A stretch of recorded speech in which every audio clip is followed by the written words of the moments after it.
Asia Pacific Forum on Sustainable Development will commence shortly. May I please ask all to take their seats?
Distinguished delegates, agenda item 4 of the 11th Asia Pacific Forum for Sustainable Development will commence very shortly. May I please ask all to take their seats?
Hello and welcome, Excellencies, distinguished delegates.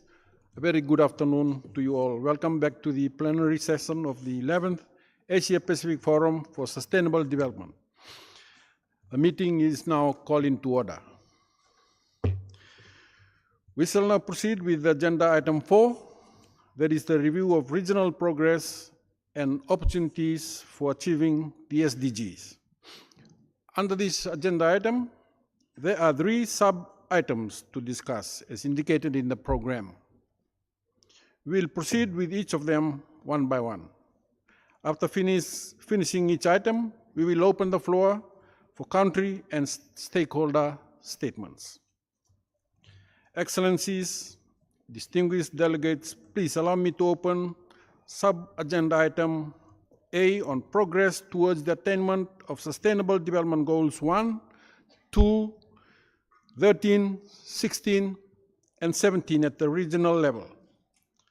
The document pertinent in this item is progress towards the achievement of Sustainable Development Goals 1, 2, 13, 16, and 17 at the regional level,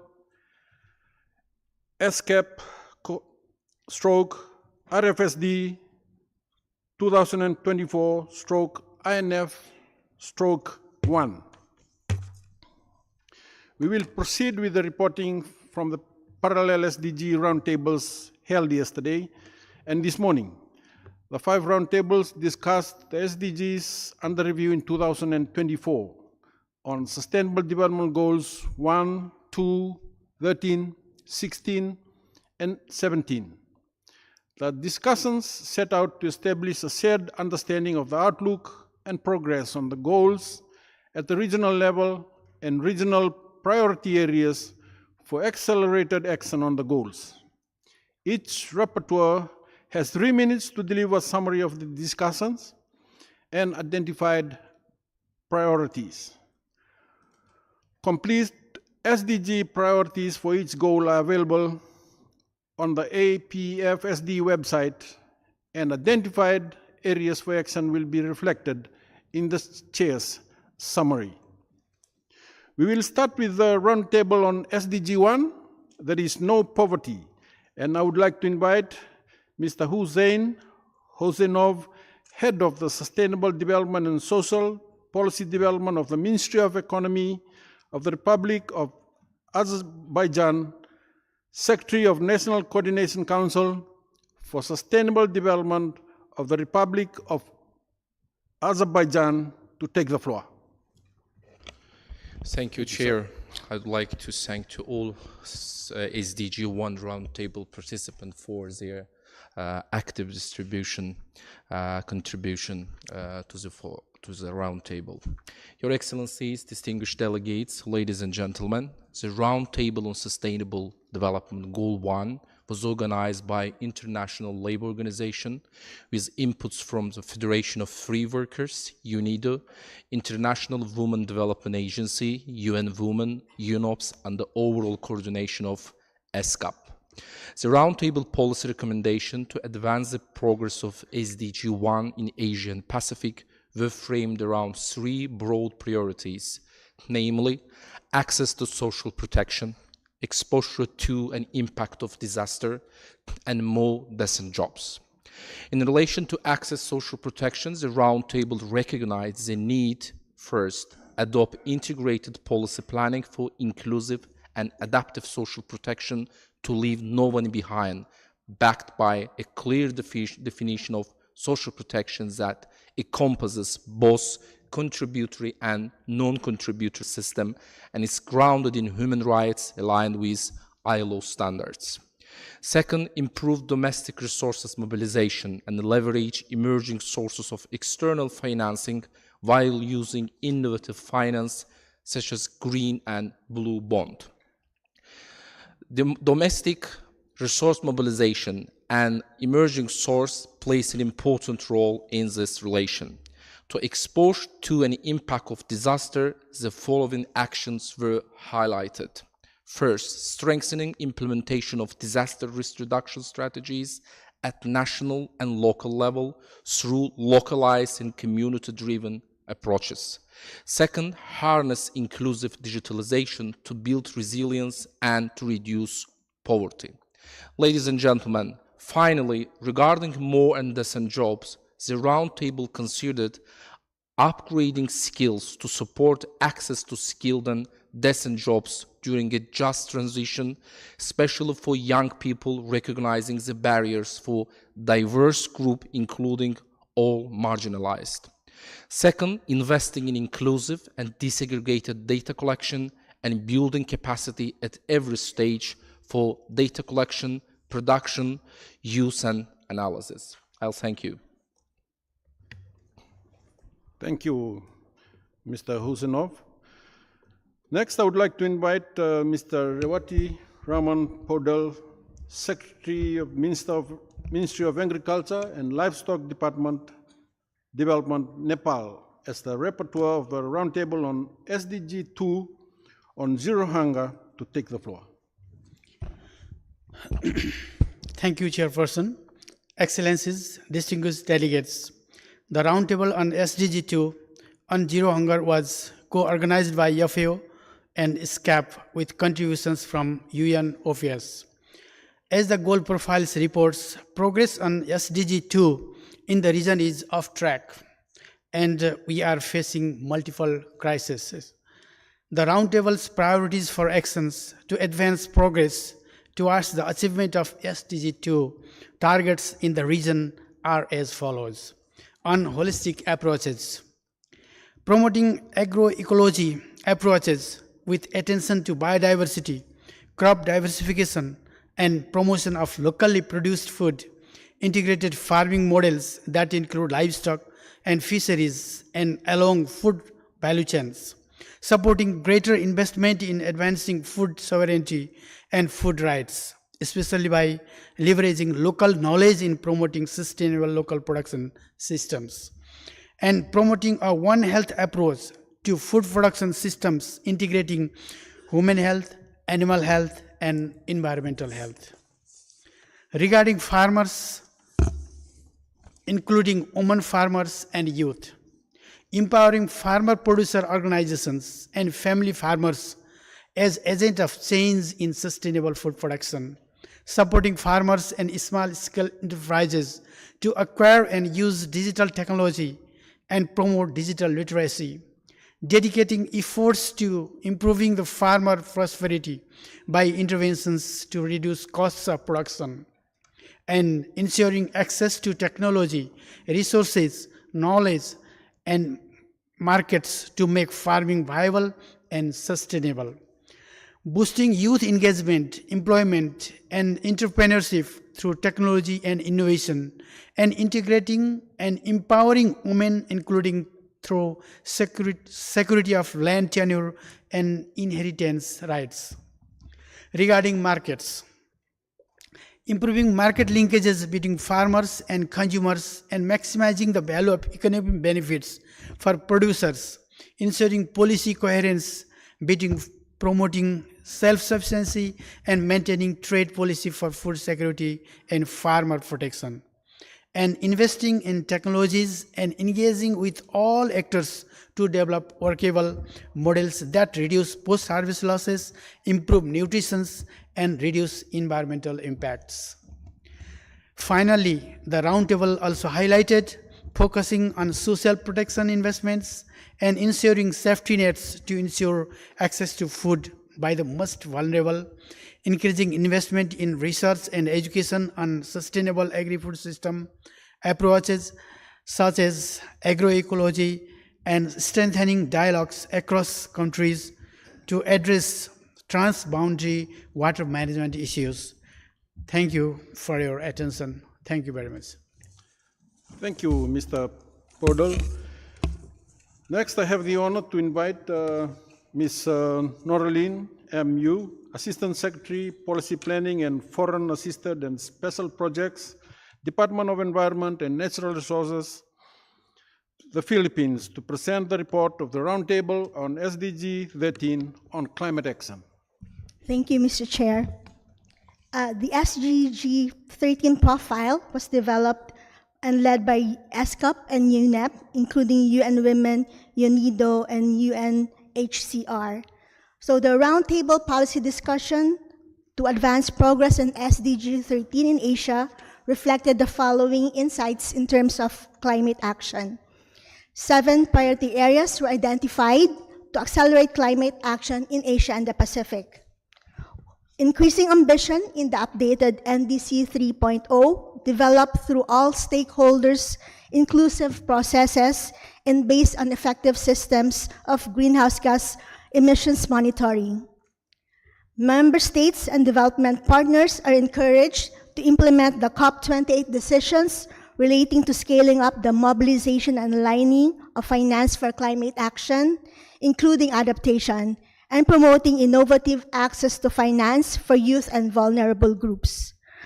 3 is promoting the production, accessibility, and use of gender environment data in line with the call to action on gender and environment data.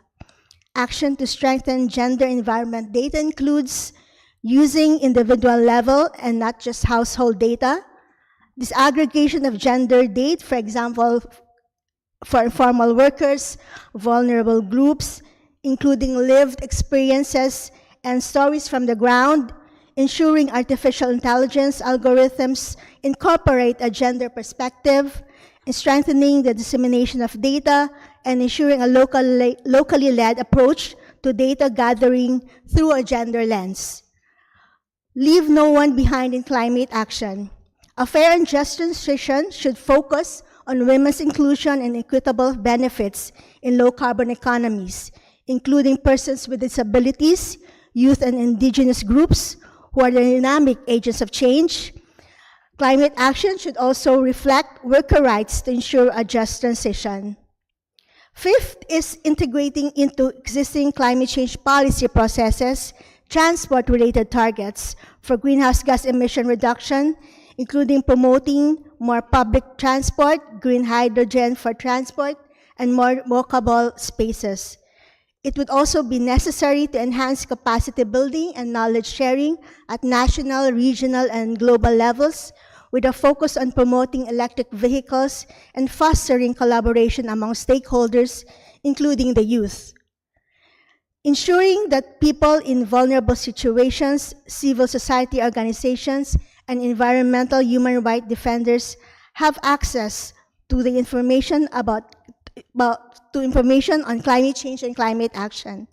This includes promoting early warning information accessible to local groups, children, youth, and persons with disabilities, and including tradition and indigenous wisdom as part of early warning systems. And lastly, ensuring meaningful youth engagement in climate action in formal and informal settings.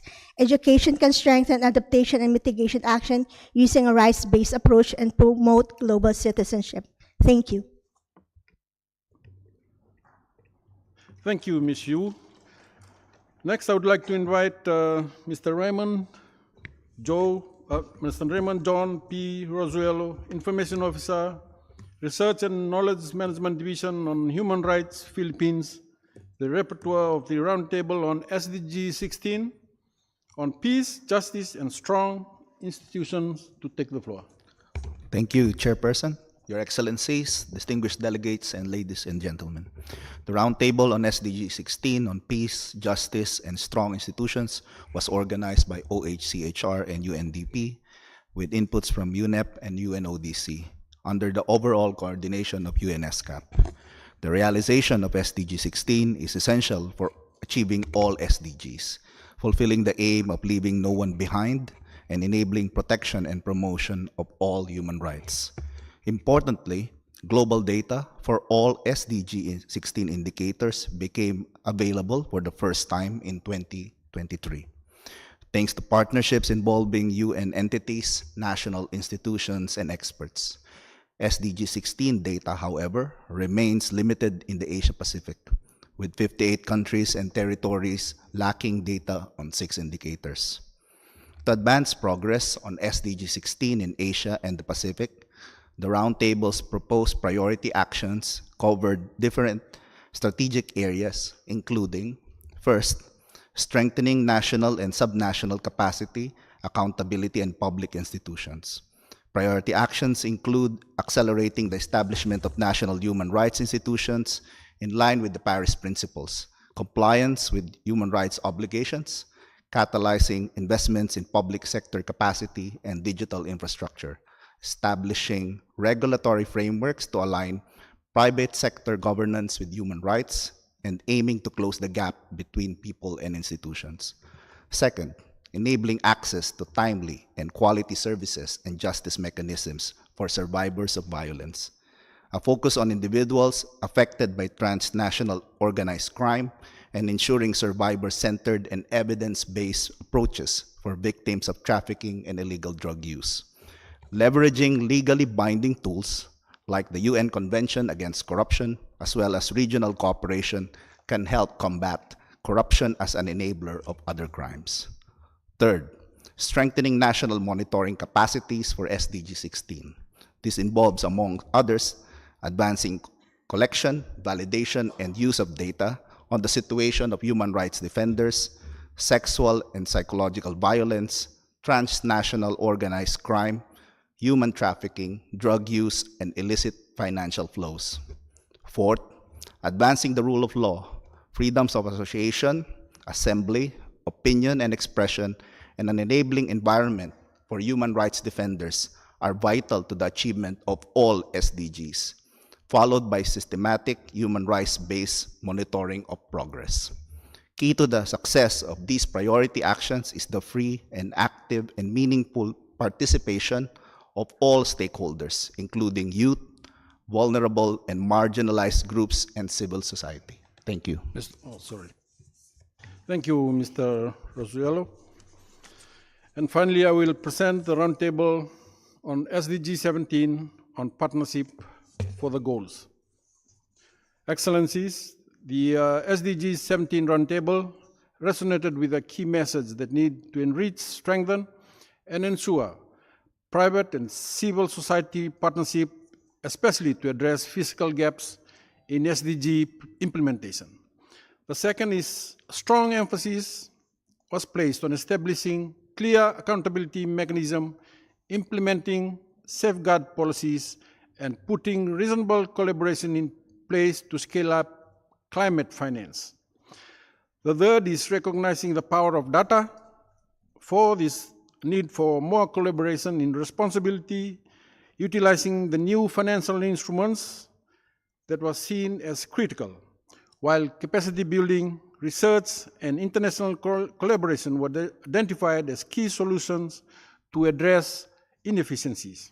And the last is by prioritizing transparency, leveraging the power of data, enhancing social inclusion, gender response policies, and mobilizing finance, that we can unlock the true potential of partnership and chart a course forward towards a future where sustainable development thrives. And some key takeaways from the SDG 17 roundtable is the clear message for the need to enrich, strengthen, and ensure, again, public, private, and civil society partnership. That is to address the fiscal gap. The second is the strong emphasis was placed on establishing clear accountability mechanism, implementing safeguard policies, and putting responsible collaboration in place to scale up climate finance instruments, including debt swaps and green or blue bonds. A key consideration here is improving access to climate financing mechanism for vulnerable population, including women, indigenous people, farmers, and rural areas. And again, the recognition of the power of data. The roundtable underscored the importance of improved data. Engaging the private sector in tracking Goal 17 targets and indicators was seen as a valuable step forward. Ensuring data transparency, utilizing available data, and raising awareness in instruments were deemed crucial priorities. And the second last is, again, as I mentioned before, collaboration in responsibly utilizing new financial instruments. It's critical, where capacity building research and international collaboration were identified as key solution to address the inefficiencies. And last, again, by prioritizing transparency, leveraging the power of data, enhancing social inclusion, and gender-responsive policies, and mobilizing finance so we can unlock the true potential. Thank you.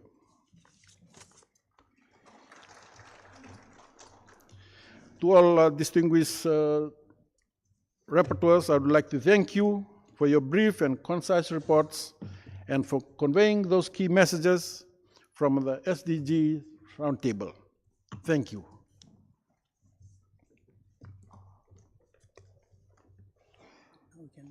Yes.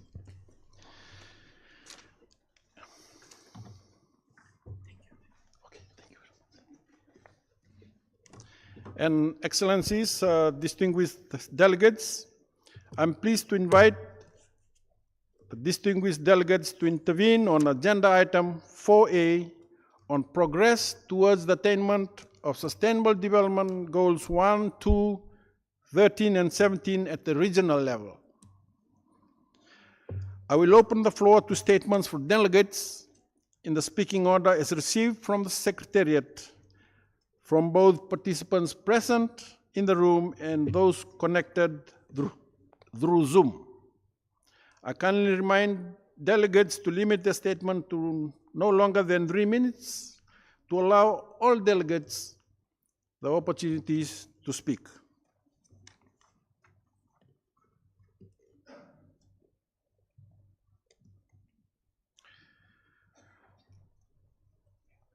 I recognize the distinguished delegate from Philippines,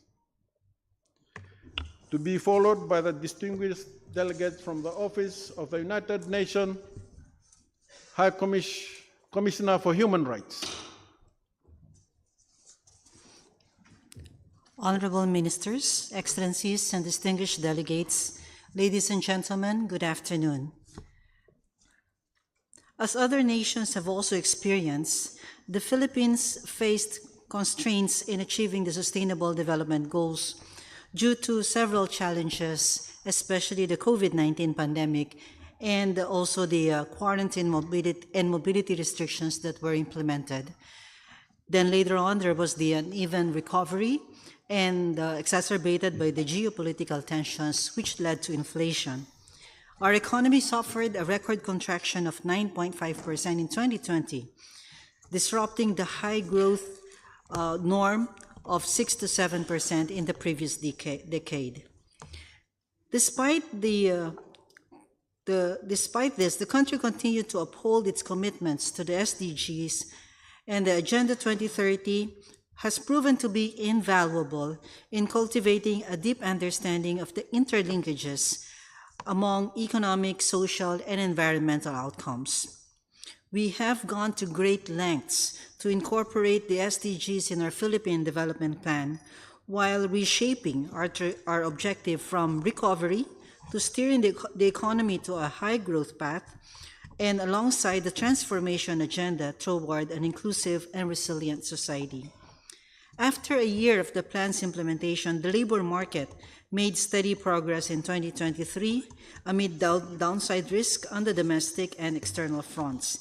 And last year, the unemployment and underemployment rates dropped to 4.6% and 13.6% respectively. Amid the high cost of fuel and agricultural inputs, the Philippines immediately provided assistance to both producers and consumers, while also implementing programs intended to improve the productivity of agriculture. Headline inflation then decelerated from 7.2% to 4.8% by the second half of 2023, resulting in an average inflation rate of 6% for the full year 2023. Also, in order to build resilience, the President has approved the social protection floor early in his administration. Subsequently, the Social Protection Plan 2023 to 2028 was also approved. Despite the country's accomplishments, overall progress towards the SDGs admittedly has been kind of slow.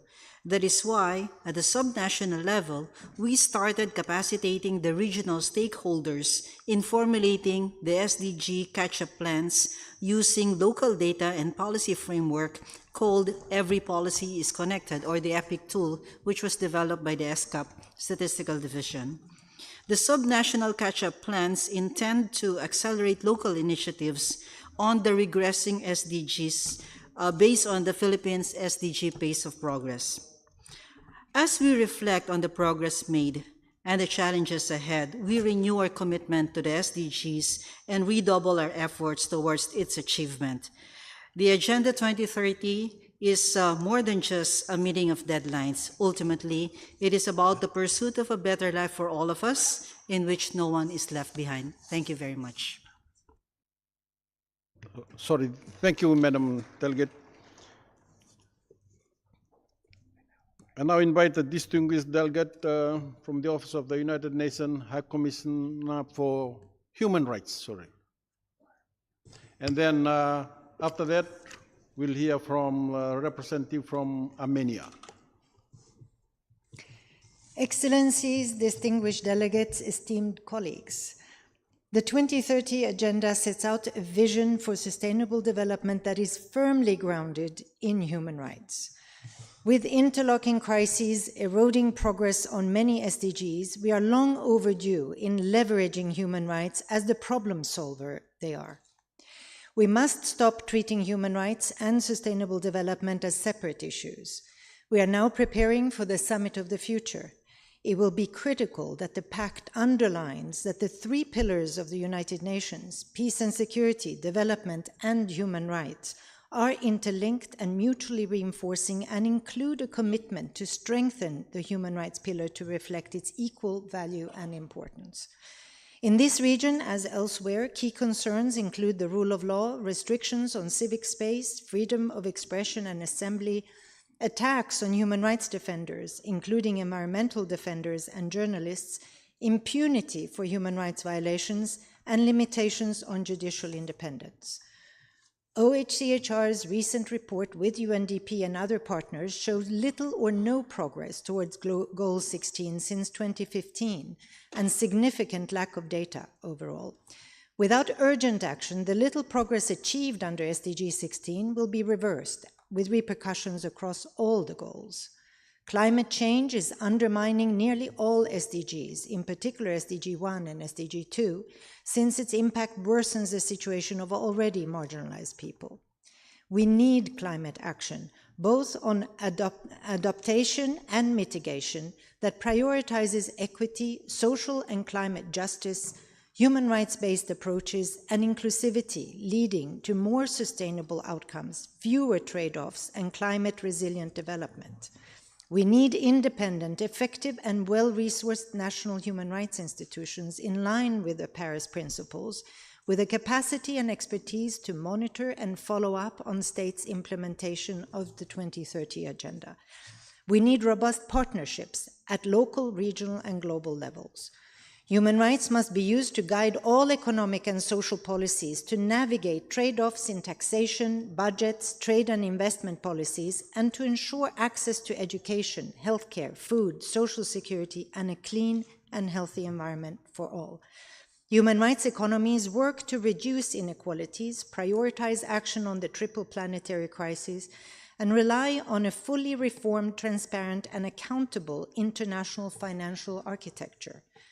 Investing in inclusive rights-based data partnerships is critical for safeguarding and accelerating hard-won progress under the 2030 Agenda. OHCHR looks forward to working closely with SDG 16 data partners to strengthen the human rights-based approach to data in collaboration with other UN agencies. Thank you. Thank you, Madam. I invited the distinguished delegate from Armenia, and following that, the delegates from Timor-Leste. Thank you, Mr. Chair. All of us recognize that halfway to the 2030 Agenda, the world is greatly off track and in peril due to the unmatched challenges of the preceding years. The devastating consequences of COVID-19 pandemic, the climate change, escalating emergencies, conflicts and gross violations of human rights and international humanitarian law further exacerbate inequalities and reverse the progress towards sustainable development goals.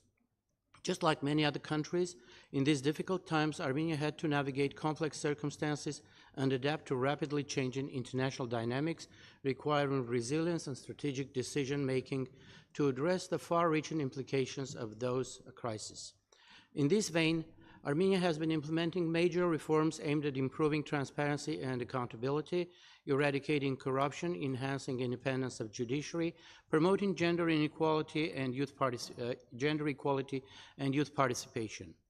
Thanks to those reforms and against all odds, during the last 4 years, the Armenian economy maintained the pace of up to 2-digit GDP growth year on year, lifting tens of thousands of citizens above the poverty line. With strong macroeconomic governance and effective solutions, the financial system of the country remained stable and did not suffer serious setbacks. The extensive construction of new roads, renovation of most community roads has had a tremendous impact on the mobility of people and goods within the country while boosting the international transit potential of Armenia. Nevertheless, Armenia continues to be vulnerable to many shocks and challenges. Among them, the climate change put in a huge pressure on the productivity of the agricultural sector and the sustainability of water resources. Our country has recorded 1.3 degree increase of average temperature and 9% decrease of precipitation, with evident loss and damage to our economy and agriculture. Bearing this in mind, Armenia declared in 2021 its post-2020 climate actions, an NDC with 40% greenhouse reduction target by 2030, and recently we developed long-term low-emission development strategies to guide us towards carbon neutrality. Our climate ambitions are largely anchored in the carbon-neutral energy transition. By 2030, we aim for a 15% share of solar energy in our total energy production. Thus, the unprecedented investments in renewable energy and the biggest refurbishment of the country's sole nuclear power plant in full conformity with the international nuclear safety and security standards has allowed us to project a steady and sustainable growth of the energy sector while creating potential for a green energy export to other countries. However, the national efforts to combat climate change are not enough, and the major issue remains directly related to fossil fuel-locked economies, which is the main driver of greenhouse gas emissions and climate change. Therefore, for the sake of future generations, it is of utmost importance to effectively transition away from fossil fuels. Armenia, as a member of the COP28 Bureau, in the capacity of one of its vice presidents, is glad that the commitment has been enshrined in the global stocktake of the COP28 in Dubai. The pledge of the majority of economies, including Armenia, to triple renewable energy production and double the energy efficiency made at COP28 is also a step in the right direction. Armenia is ready to contribute to these efforts. Distinguished delegate, can you round up your commentary? I am.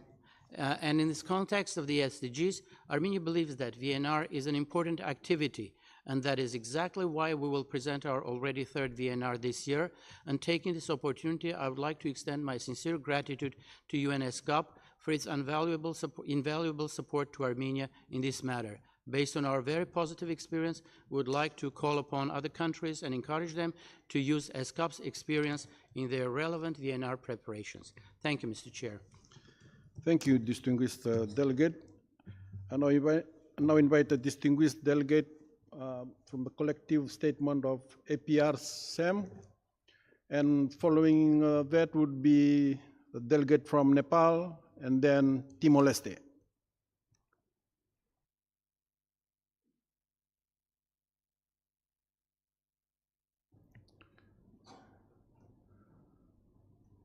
So do you have a rep from APR-SAM, or the Asia Pacific Regional CSO Engagement Mechanism?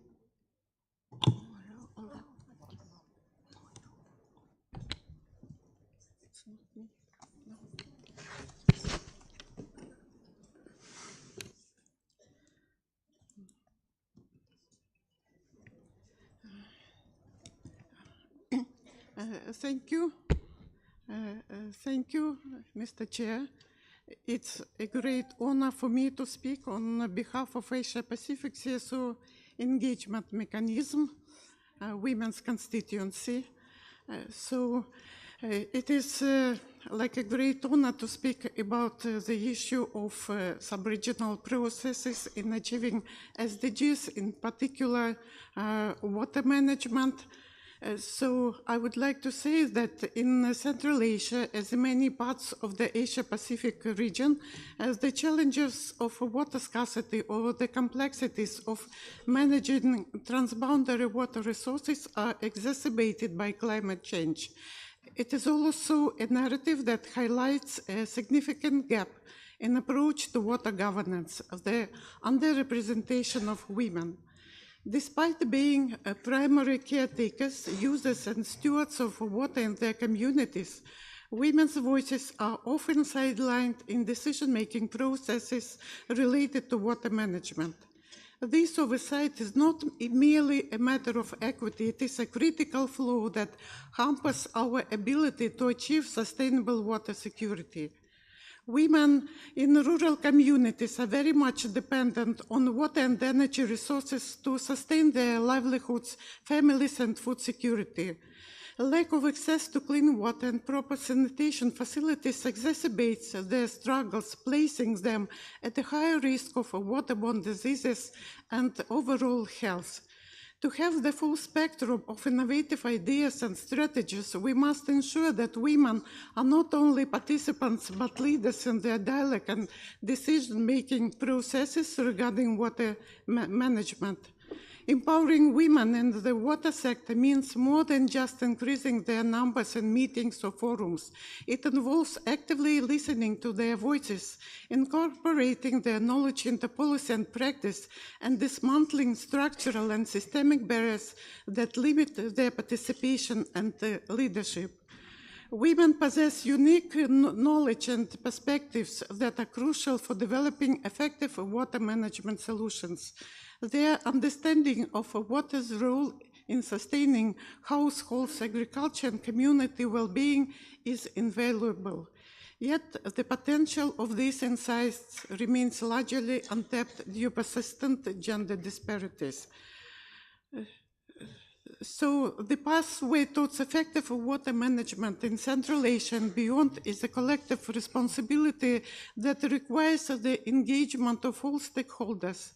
By ensuring that women's voices are heard and their contributions valued, we can more closely to a reality where water is managed wisely and equitably for the benefit of all. We appreciate the efforts made thus so far to address water management challenges at the sub-regional level, facilitated by our offices of ESCAP, the Central Asia and the South Asia. However, we must go further to ensure that these efforts prioritize and reflect the needs, rights, Madam and Delegate, voices of women. can you run up your commentary? So, leaving no one behind and ensuring development, justice, transformative shifts. Thank you so much. Thank you, distinguished delegate. I invited the distinguished guest delegate from Nepal. After that, Timor-Leste. Following that would be the United States of America. Mr. Chair, Excellencies, distinguished delegates, ladies and gentlemen. Thank you, Mr. Chair, for giving me the floor. Ladies and leaders and stakeholders from across the Asia-Pacific regions have deliberated extensively on the implementation of the 2030 Agenda for Sustainable Development in the last 3 days. With varying levels of progress made, one thing, however, remains common.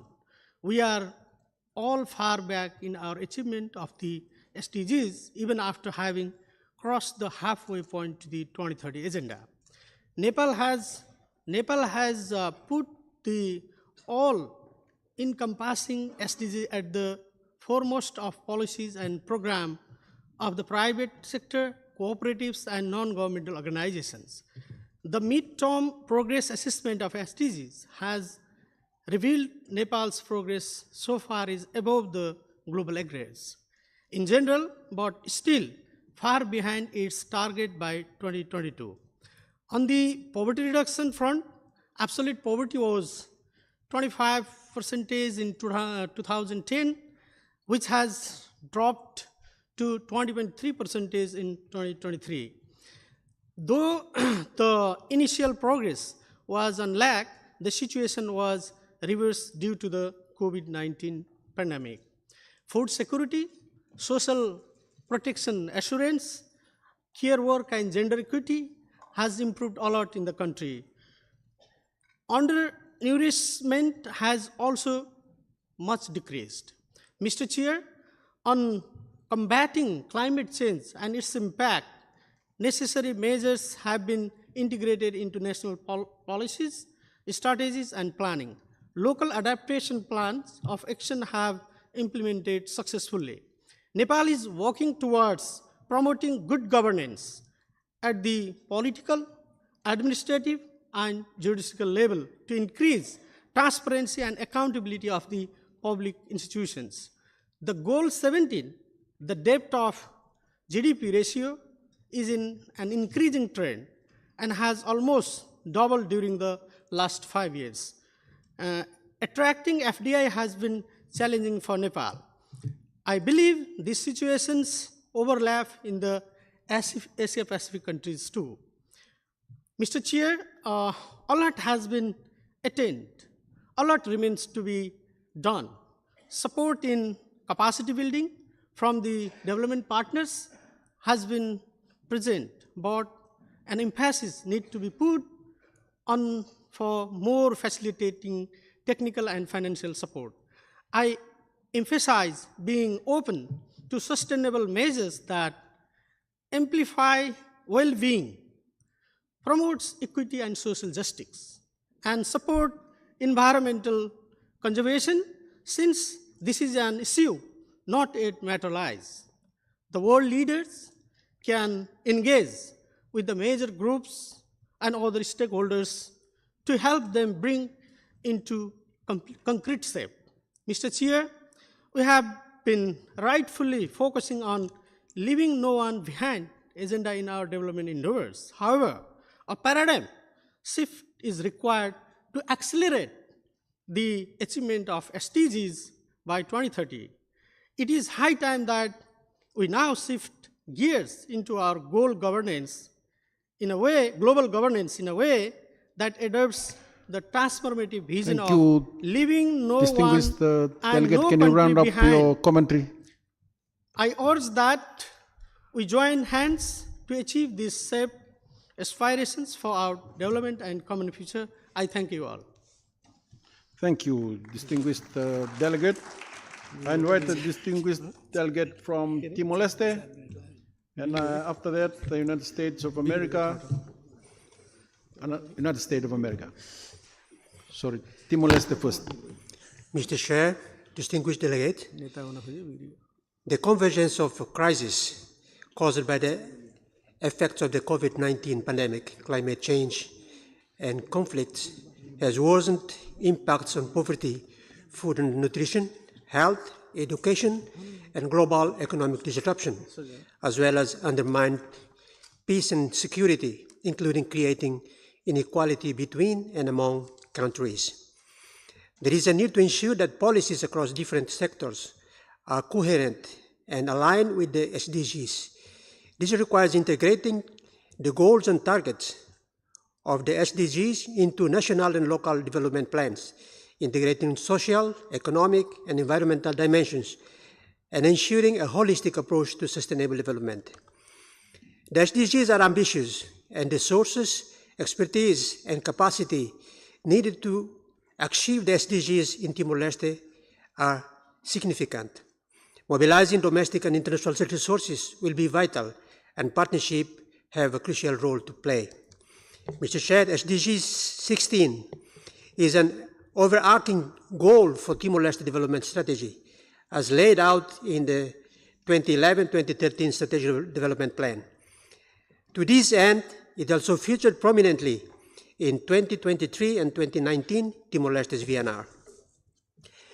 Recent examples of the SDGs 16 advancement include implementation of justice sector reform, one-stop shop in all municipalities in order to allow access throughout the country to the service of the central administration, public administrative reform, civil service reform, transparency portal, and the local power process through the phased decentralization of the government and the municipal assemblies. Strong political leadership was the major factor that helped Timor-Leste overcome its challenges. It fosters the governance system by improving and consolidating its democratic institutions to the more efficient, as well as promoting public participation, stakeholders' engagement, and enhancing mechanisms of accountability and trust. Mr. Chair, on climate change, the COP28 decision has addressed an important mitigation measures for promoting renewable energy technology, gradually reducing fossil fuel-based energy consumption, and ensuring 1.5 degrees Celsius of the global temperature limit. We underline the importance of regional South-South and triangular cooperation for the transfer of technology, financial support, and capacity building in the area of renewable energy to the most vulnerable countries, which is urgently required to enable LDCs and SIDS in the regions to achieve net zero emissions by 2050. Lastly, we call on ESCAP to intensify support for the VNR reporting, countries in the preparation and post-VNR to accelerate the SDGs implementation at the country level. I thank you, Mr. Chair. Thank you, distinguished delegate. I invite the distinguished delegate from United States of America. Following that, the representative from Indonesia, and then the Russian Federation. Thank you very much, Mr. Chair. It's been a pleasure to join our fellow delegates here in the last couple days. We have had very engaging conversations, and we have learned a lot from listening from everybody's interventions and engagements in the roundtables.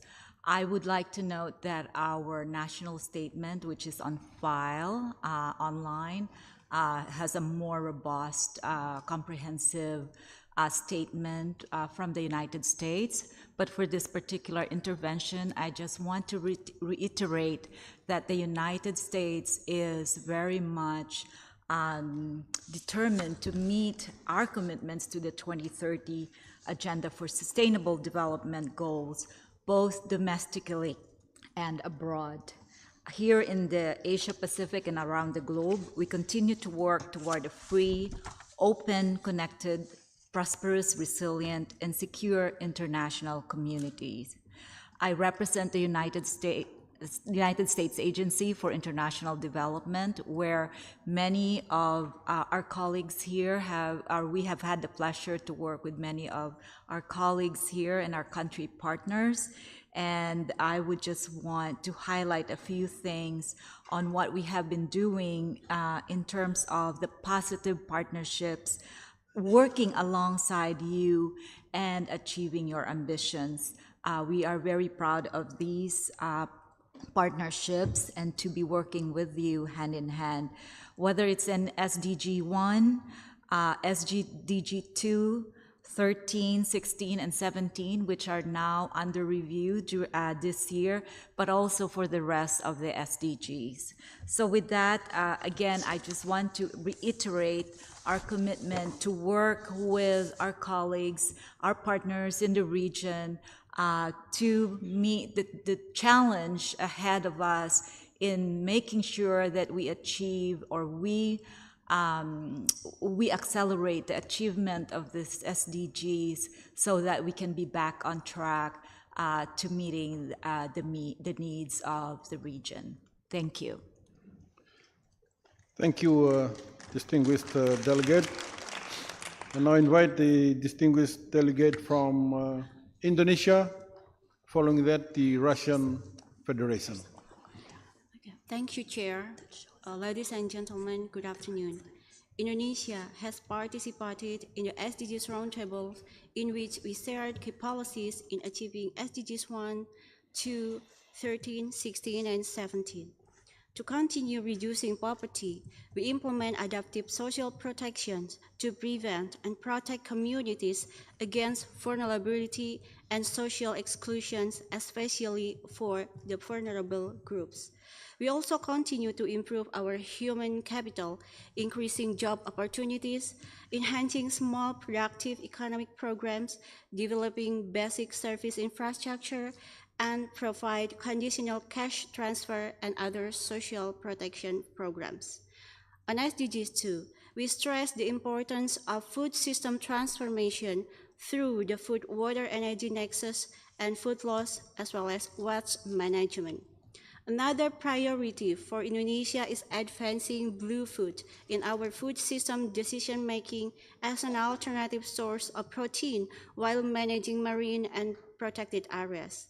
On SDG 13, we implement climate resilience of low carbon development towards green economy, focusing on green industry, waste management, circular economy, sustainable energy, sustainable land and restoration, marine and coastal agriculture, water, and health. We also implement sustainable forest and fisheries management practices. On SDG 16, we uphold democracy as a catalyst for peace, stability, and prosperity. We continue to provide legal aid for those who cannot afford legal representation towards a more inclusive and just society. We also continue to address the challenge of illicit financing and corruption through robust legal framework and transparent institutions. On SDG 17, we continue to enhance financial resource mobilization, strengthening tax system and fiscal financing, as well as overcoming foreign debt. In strengthening global partnership for the SDGs, we continue to enhance South-South triangular cooperations and take a greater international responsibility, including recently as chair of ASEAN in 2023 and as one of the co-chairs of the Global Partnership for Effective Development Cooperation. We seek to advance concrete actions and collaboration that would contribute to the achievement of the SDGs at national, Asia-Pacific, and global levels. I thank you. Thank you, distinguished delegate. I invite a distinguished delegate from the Russian Federation to be followed by France, and the last one would be Japan. Thank you.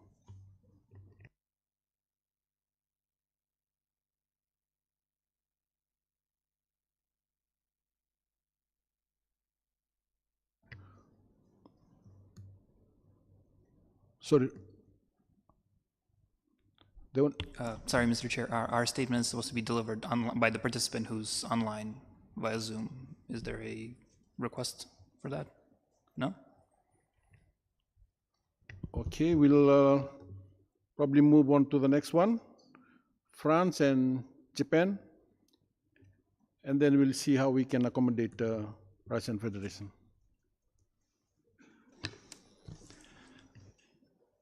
Monsieur le Président, Excellences, Mesdames, Messieurs, à mi-parcours, il est urgent de renforcer les moyens de mise en œuvre des 17 objectifs de développement durable, les ODD. Face aux conséquences socio-économiques des crises sur les populations vulnérables et marginalisées, ainsi que la dégradation continue de notre planète, les besoins de financement sont immenses. Nos biens publics mondiaux ne peuvent s'accommoder d'un monde à deux vitesses, où les pays qui concentrent l'essentiel des vulnérabilités ne disposent pas des moyens financiers pour y faire face. Sans solution pérenne, nous courons le risque d'une fracture mondiale irrémédiable. L'aide publique au développement, l'APD, demeure à ce titre essentielle, et tous les bailleurs devraient œuvrer à l'atteinte des engagements agréés. La France prend sa juste part dans cet effort, puisqu'elle y a consacré en 2022 un montant record de près de 17 milliards de dollars, soit 0,56% de son revenu national brut. Une part importante de ces ressources sont dédiées à l'Indo-Pacifique. En 2022, le quart des nouveaux engagements de l'Agence française de développement y étaient concentrés. Toutefois, au regard de l'ampleur des défis, il est évident que l'APD seule sera insuffisante à combler le déficit de financement. C'est pourquoi la France s'engage pour susciter un choc de financement en faveur des ODD. Le pacte de Paris pour les peuples et la planète, dit 4P, qui a été adopté en juin dernier et est aujourd'hui soutenu par 46 États, a permis de mettre sur la table des solutions concrètes afin qu'aucun pays n'ait à choisir entre la lutte contre la pauvreté et la préservation de la planète, et de fixer une feuille de route ambitieuse. Premièrement, l'adaptation de notre système financier international aux défis du siècle est essentielle. Elle passe par un effort continu de réallocation des droits de tirage spéciaux du FMI aux pays les plus vulnérables et par le renforcement de la capacité des banques multilatérales de développement via notamment une optimisation de leur bilan. Ensuite, face à la dégradation des conditions de financement pour de nombreux pays en développement, il convient de développer une architecture de la dette plus efficace et résiliente en accélérant et en approfondissant les suspensions et les traitements de dette quand c'est nécessaire, et en soutenant la généralisation des clauses de suspension du service de la dette pour les États frappés par des catastrophes naturelles. Par ailleurs, nous sommes également motivés par un impératif de justice et nous œuvrons à une meilleure prise en compte des intérêts des pays vulnérables, en particulier les petits États insulaires en développement, dans l'allocation des ressources, ainsi qu'à une meilleure représentativité dans les instances de gouvernance économique internationale. Enfin, la pleine mobilisation du secteur privé est une priorité. Afin de maximiser l'impact de notre action, nous devons soutenir l'alignement des flux financiers sur les ODD et renforcer le caractère catalytique de tous les financements publics. Nous devons également réfléchir au déploiement d'outils novateurs, par exemple la mobilisation de ressources additionnelles, par la taxation de certains flux nocifs ou la mise en place de mécanismes de rémunération des services écosystémiques. Je vous remercie.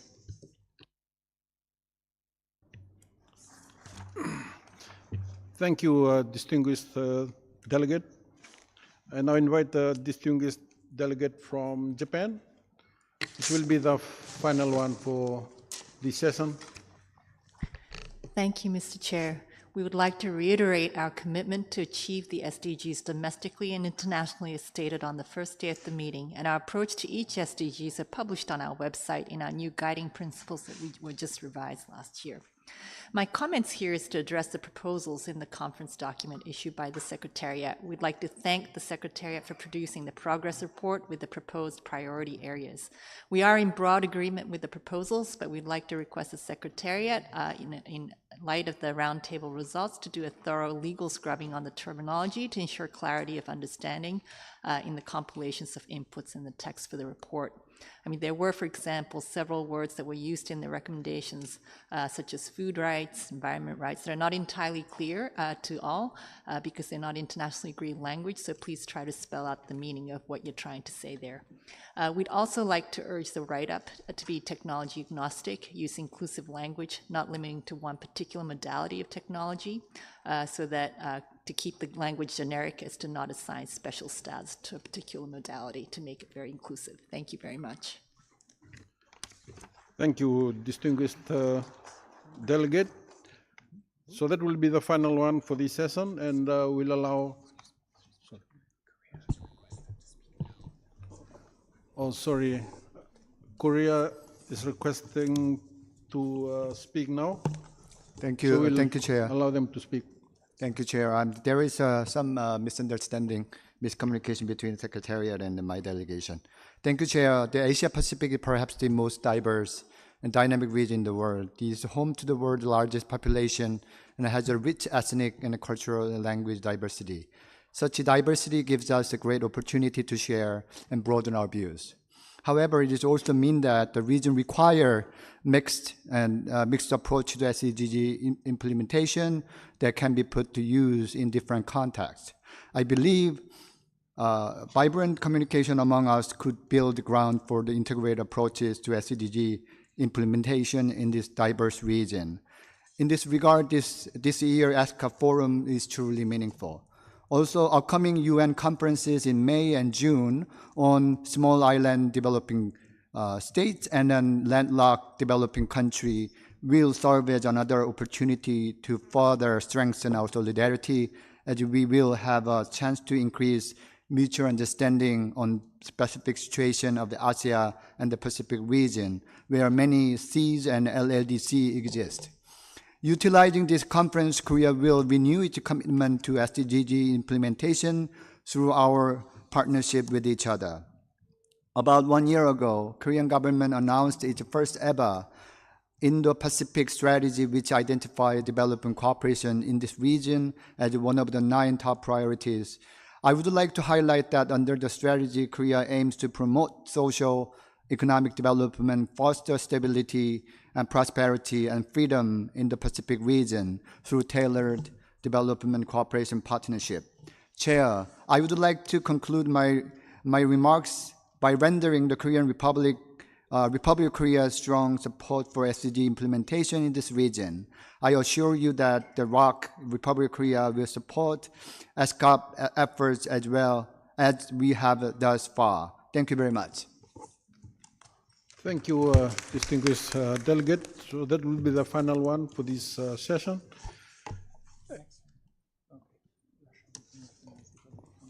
Sorry, Russia Federation is now ready. We can hear them as the final one. Thank you, Mr. Chair. Как все участники в курсе, реализация мер по борьбе с изменением климата, довольно критичной задачи, требует сбалансированного подхода, чтобы не только не препятствовать социально-экономическому развитию региона, но и способствовать повышению уровня жизни и общего благосостояния. И реализация такой политики невозможна без применения научного подхода, который позволяет одновременно и оценить текущее состояние с изменением климата и прогнозировать его изменения и последствия, а также исследовать социально-экономические эффекты мер по борьбе с изменением климата. Я хотел бы поделиться опытом России и нашими подходами к решению климатических проблем. В первую очередь речь идет о сформированной в России и функционирующей национальной системе мониторинга климата. Это наш масштабный научный проект, направленный на получение точных оценок динамики и характеристик климата и изучение социально-экономических последствий нашей климатической политики. В своей основе он опирается на передовые научные достижения ведущих исследовательских центров, которых в общей сумме более 40. Эта национальная система используется для анализа и оценки эффективности мер климатической нашей политики, подготовки мер по адаптации к будущим изменениям климата и повышения качества национальной отчетности в соответствии с РКИК ООН и Парижским соглашением. Все компоненты этой системы взаимосвязаны с данными мониторинга и наблюдений и служат основой для расчетов и прогнозов, которые, в свою очередь, закладывают основу для принимаемых нашим руководством решений. Система экономической оценки обладает гибкой инфраструктурой, что позволяет рассматривать не только российские отраслевые и региональные особенности, но и оценивать эффекты от мер климатической политики в других странах и регионах. В данном контексте важную роль играет многостороннее сотрудничество в области науки. Оно требует распространения открытых платформ для обмена знаниями и опытом, и, в частности, инновационных финансовых механизмов, которые должны быть использованы для решения климатических задач. Россия со своей стороны готова к активному международному взаимодействию и обмену опытом со всеми желающими странами для разработки коллективной эффективной политики в области предотвращения изменения климата и адаптации к нему. Спасибо за внимание. Thank you, distinguished delegate. So that will be the final one for the session.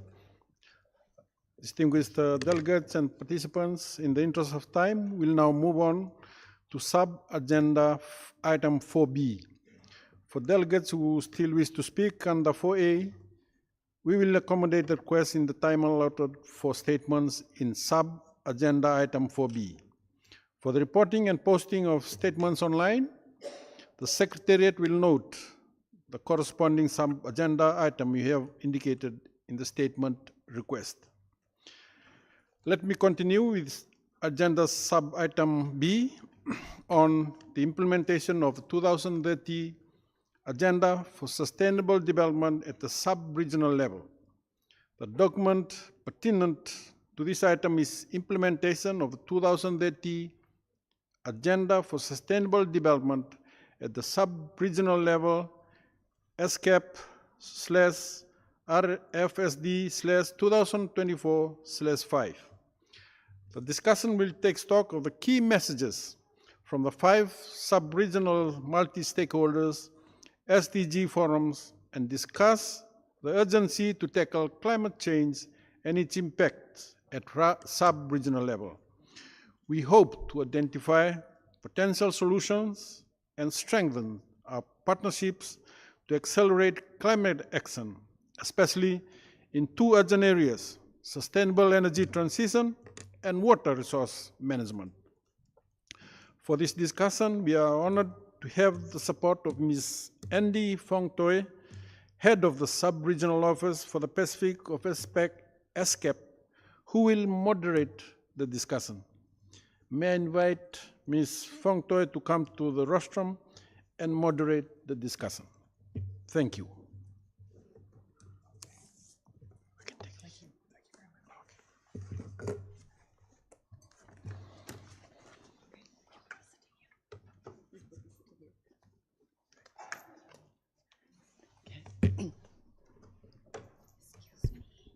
Excuse me.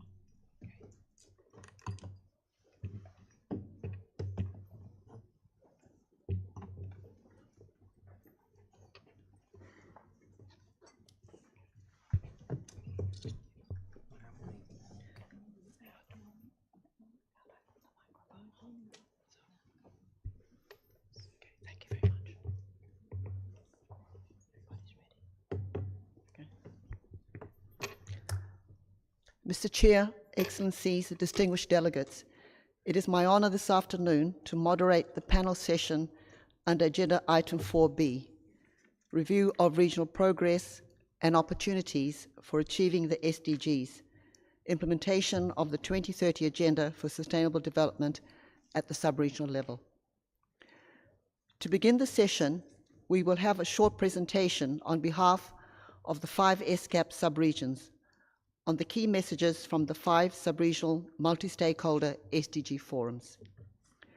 This will then be followed by a collaborative deep dive discussion on ambitious and poverty-reducing sub-regional solutions in 2 urgent climate action areas: sustainable energy transition and water resource management. We are privileged today to have a distinguished panel from the sub-regions, sub-regional organizations, civil society, and subject matter experts. To begin with, let me hand over to my colleague, Ms. Mikiko Tanaka, Head of the Sub-Regional Office for South and Southwest Area, to present on the outcomes of all the sub-regional forums.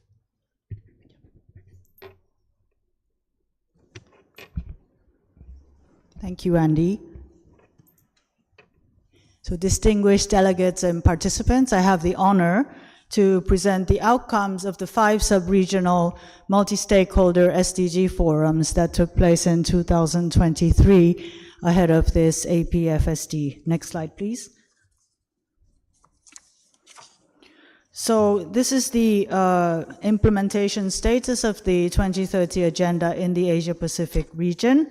And as we have all heard through many sessions, the progress is unfortunately falling short of the targets set.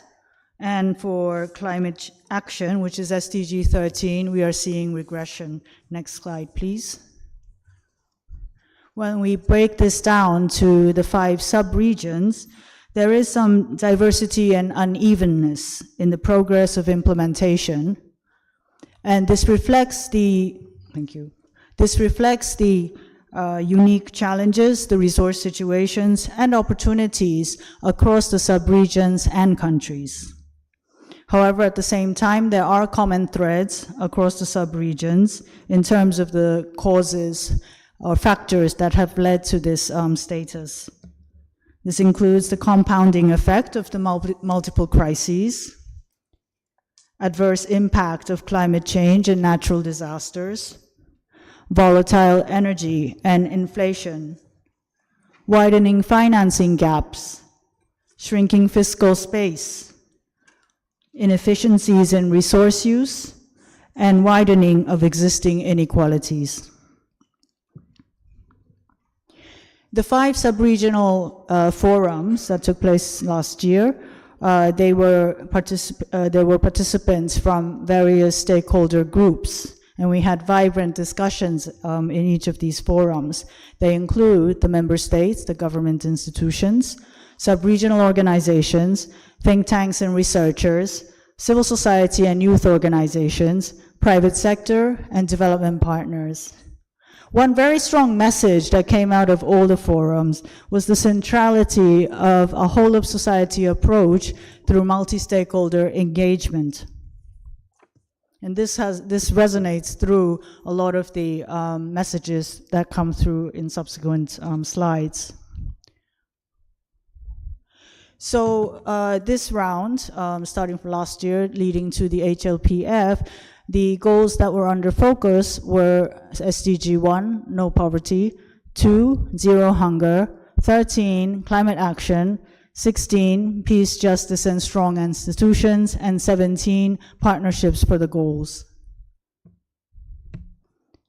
During these sub-regional forums, we also had opportunities to update on voluntary national reviews and also voluntary local reviews that were carried out in some of our member states.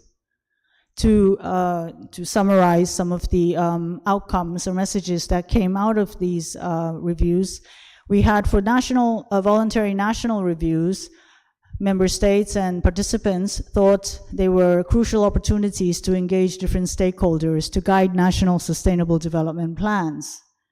Member states expressed commitment to inclusive and participatory reviews through extensive consultations with diverse stakeholders, and also the cross-country peer learning and twinning was very useful.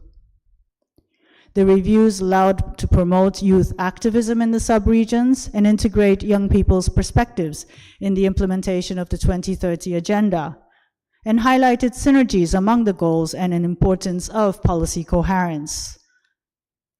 Where voluntary local reviews were taken out, what was observed was the need for coordinated development approaches, the need for awareness raising at the local level, and the value of peer learning, and the need to support voluntary national reviews with relevant and updated local data.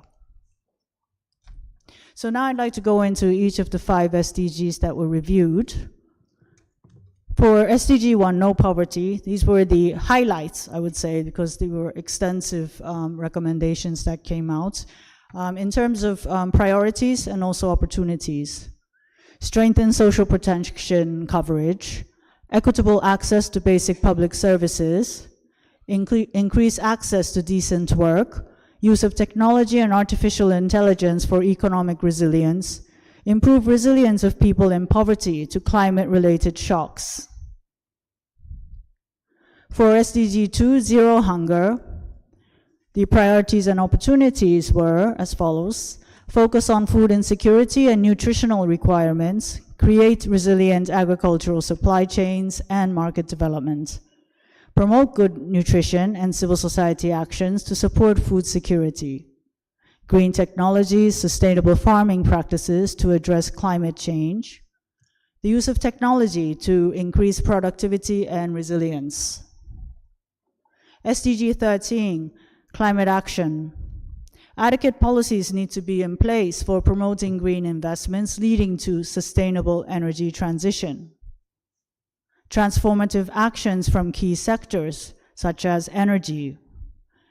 Increased and simplified access to climate financing and to promote sustainable investment. Cooperation in technology and sharing of good practices. Technical studies and capacity building support were deemed very, very important. Then SDG 16, peace, justice, and strong institutions. Priorities and opportunities there were to foster good governance, accountability, and collaborative leadership and engagement. Digital transformation for transparent and accountable regulatory environments. Providing free legal aid for the poor, including protecting migrant rights. And to improve data, monitoring, and evaluation to deliver the goals. And last but not least, 17, partnership for the goals, sustained multi-stakeholder engagement and the whole of society approach, policy coherence and coordination, just and sustainable finance ecosystem and access to financing, broaden access to information, digital technology, and data, regional and sub-regional cooperation and solidarity. So to summarize key messages and recommendations from across all these SDGs, these are the following. Strengthen policy coherence, this is absolutely important. Inclusive decision-making and follow-through. Multi-stakeholder and whole of society approaches, engaging private sector, civil society, women and youth. Capacity building and technical support for data monitoring and assessments. Digital technology and innovation to deliver solutions. Cross-country, cross-sub-regional collaboration, coordination, and knowledge sharing. So that ends my presentation. Thank you very much. Thank you, Mikiko, for the key messages and recommendations from the 5 sub-regional multi-stakeholder SDG forums and setting the scene for our panel discussion. So we'll turn now to the first panelist, and it's my pleasure to invite Mr. Nuki Agaya Utama, who is Executive Director of the ASEAN Center for Energy. The floor is yours. Thank you. Thank you very much, Andy. Your Excellencies, good afternoon. Allow me to share with you our vision and efforts in accelerating the energy transition within the ASEAN region through a coordinated approach.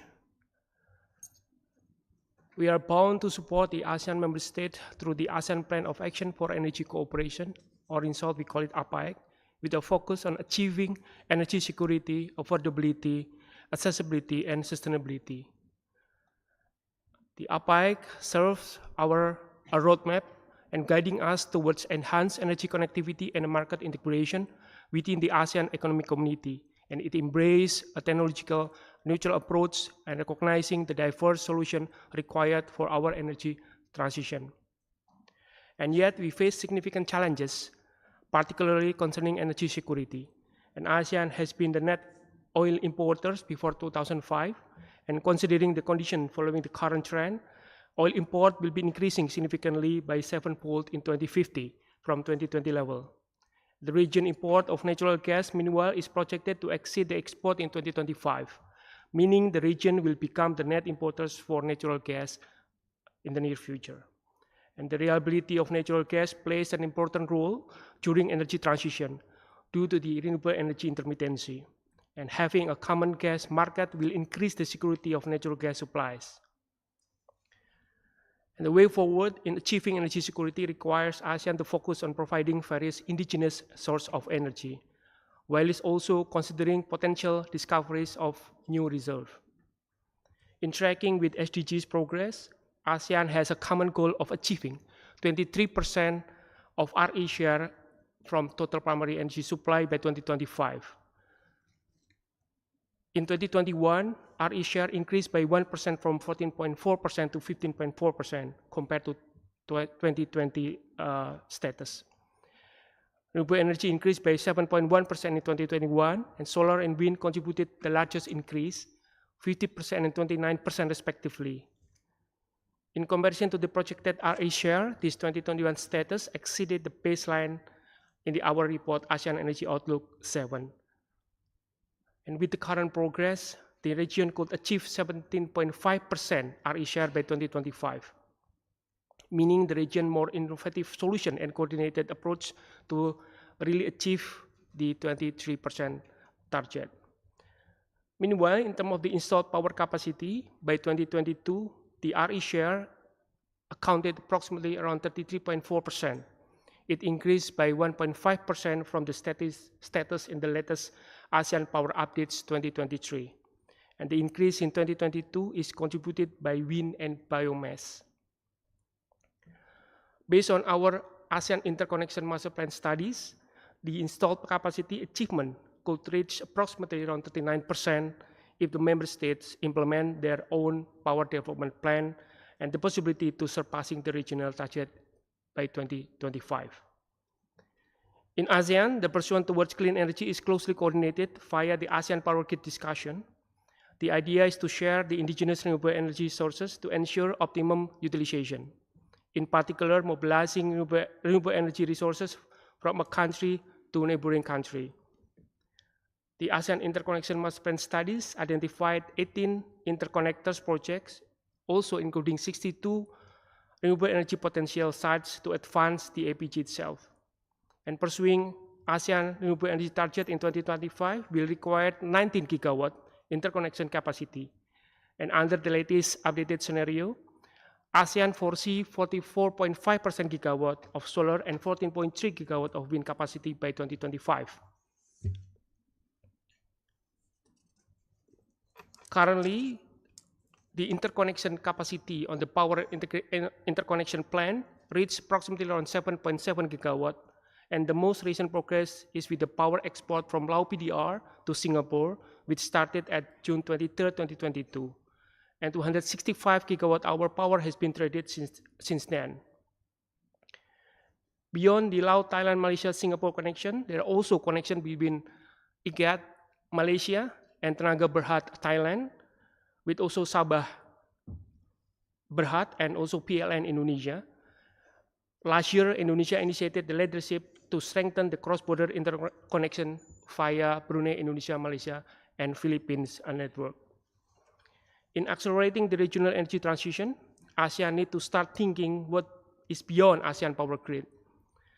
And we have identified possible region cooperation that ASEAN must start to consider.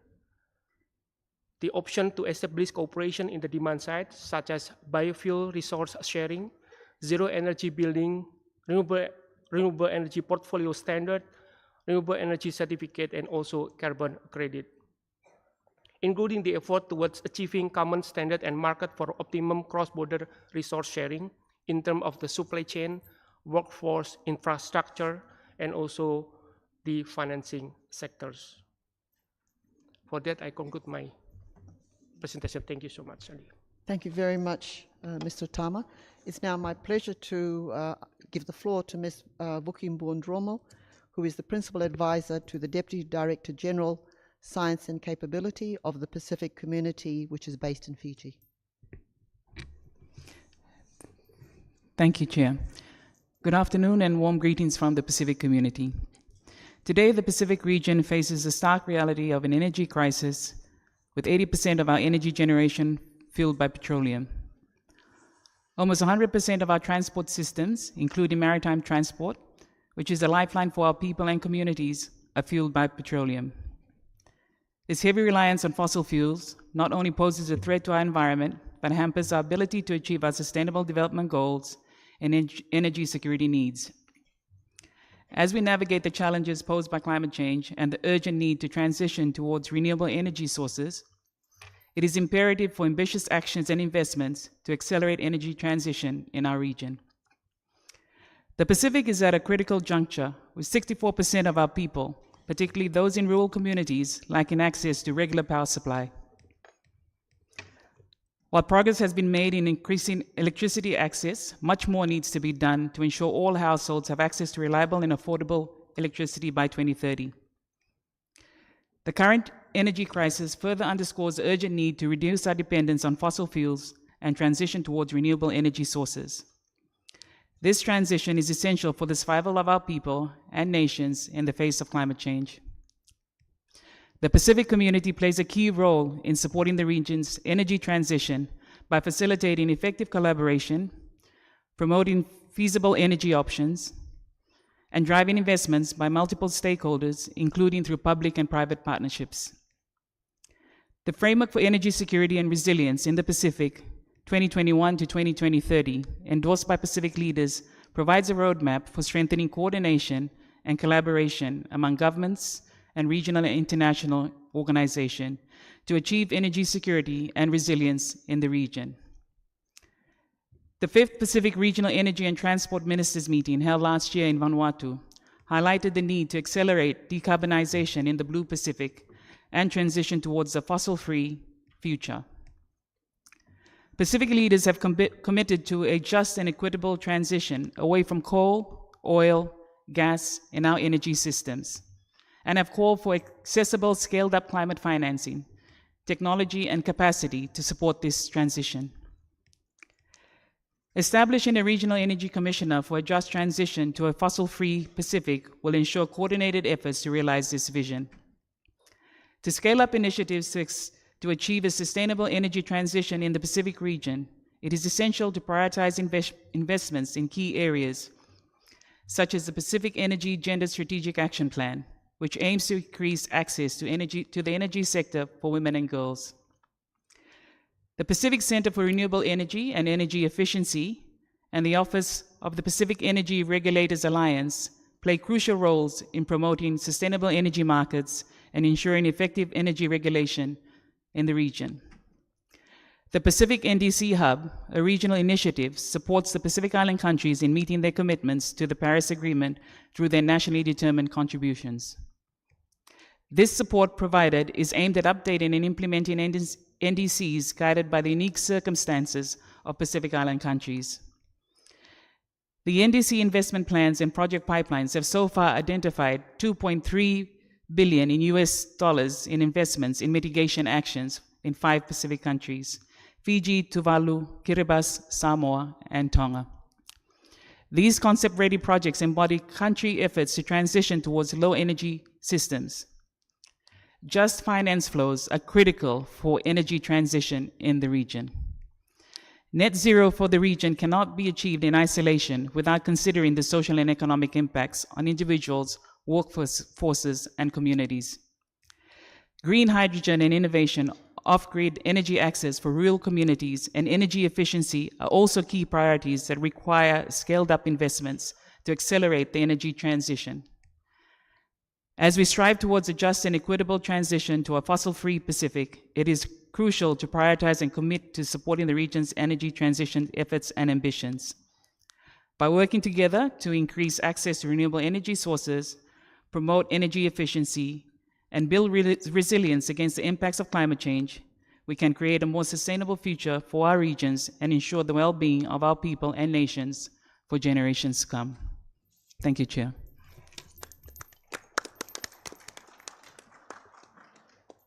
Thank you very much, Wookie.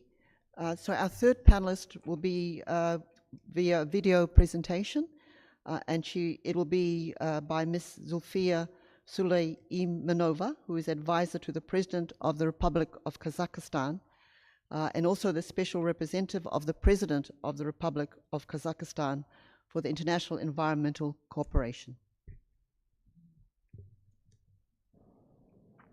Your Excellencies, distinguished participants, ladies and gentlemen, it is an honor to be part of the 11th Asia-Pacific Forum on Sustainable Development. The 2030 Agenda is our ambitious and universal action plan that leads to a sustainable and resilient future. The contribution of each country in its implementation is crucial to make it successful. For Kazakhstan, the adopted Sustainable Development Goals are an integral part of national agenda, and we are fully committed to its implementation. We have reported the progress twice, in 2019 and in 2022. To date, up to 80% of the goals are integrated into the national planning system. As highlighted by the President Tokayev, we should prioritize building resilience in the face of uncertainties and turbulence and ensure a balanced, equal, and inclusive development. The implementation of SDGs provides us with opportunities for economic development in a socially and environmentally sound manner. Within the 2030 Agenda, let me specifically address tackling the triple planetary crisis and share about Kazakhstan's experience. Several SDGs are specifically directed at addressing the issues of climate change, pollution, and biodiversity loss. Given the indivisible nature of the agenda, tackling the triple planetary crisis is closely linked with stable and socially just economic development. Kazakhstan is a fossil fuel-dependent country. At the same time, the effects of climate change are already profound in our part of the world. Even if the world succeeds to limit the growth of global temperature within 1.5 degrees, for Central Asia and Kazakhstan, that would mean a 2.5-degree increase. So understanding the importance of every country's contribution to the global climate action, our state's commitment to the development of a carbon-free economy has no alternative.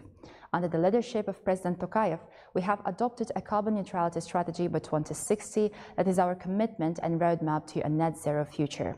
Last year, We joined the Global Methane Pledge, committing to working on accelerating the action on methane emissions reduction, increase the share of renewables to almost 6% of the power mix, reduce energy intensity of national GDP by 48% of 2008 level, and will continue improving these numbers, and started aligning our emissions trading system with the European Union's ETS to accelerate carbon emissions reduction in different sectors of our economy. Gradual, sustainable, and socially responsible transition away from using coal would be a big bonus in combating climate change. So we are interested to launch the Just Energy Transition Partnership in Kazakhstan. At the same time, as we are already observing negative effects of climate change, it is crucial to build adaptive capacity of the economy to minimize economic losses.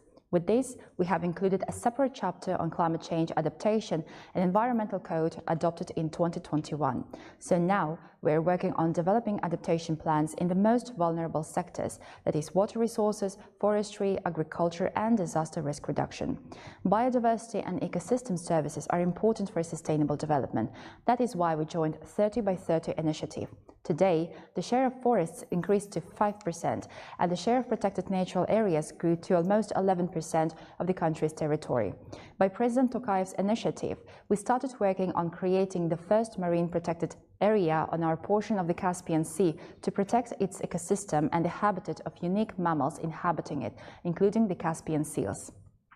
But as much as national actions are important, the regional cooperation is also crucial. Only together we can stand against the challenges of today and tomorrow. Promotion of the green agenda is one of the priorities of President Tokayev.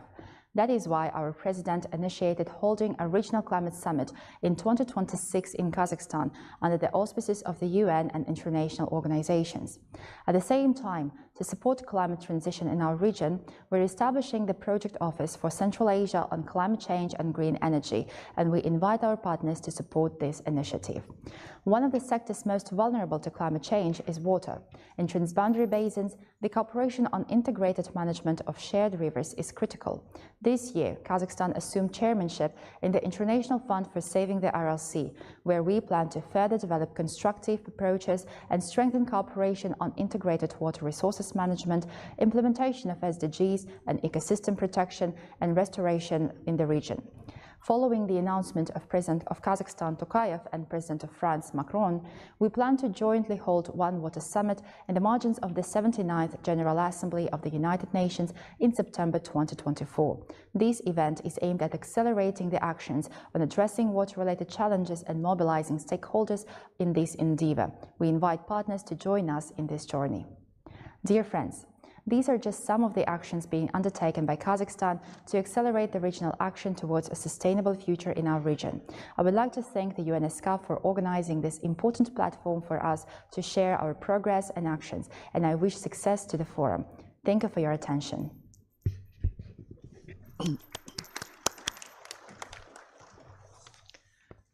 So our final panelist is Ms. Olga Danaeva, who is the director of the Rural Women's Association, ALGA, in Kyrgyzstan, and is one of the co-chairs of APRCEM, which is the focal point for the Central Asia sub-region. I give you the floor, Olga.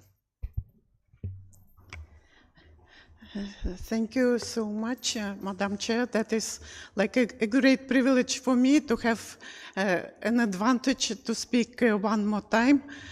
Because the issue is really very important, and to use this chance to speak on behalf of the APRCEM, Regional CSO Engagement Mechanism on Women's Constituency in particular, and from the Central Asian sub-region. Speaking about achieving SDGs, especially SDG 13 or SDG 1 on poverty and SDG 2 on food and hunger, so we cannot avoid the discussion about the water, the issue of water and water management. Just a few years ago in our region, that we always think that water will never be a problem for us. We could not imagine the situation of water shortage and water scarcity that we are facing now, and the result is of climate change and climate crisis. And so for us it is not like a matter of these climate effects, but we think that the challenges are also related to a significant gap in the approach to water governance in underrepresentation of women. So despite being primary caretakers, users and stewards of water in their communities, women's voices are often sidelined in decision-making processes related to water management. Especially in rural communities, we see the increase of unpaid care work within their households, and we see like real threats to their food security and to their livelihoods in the whole.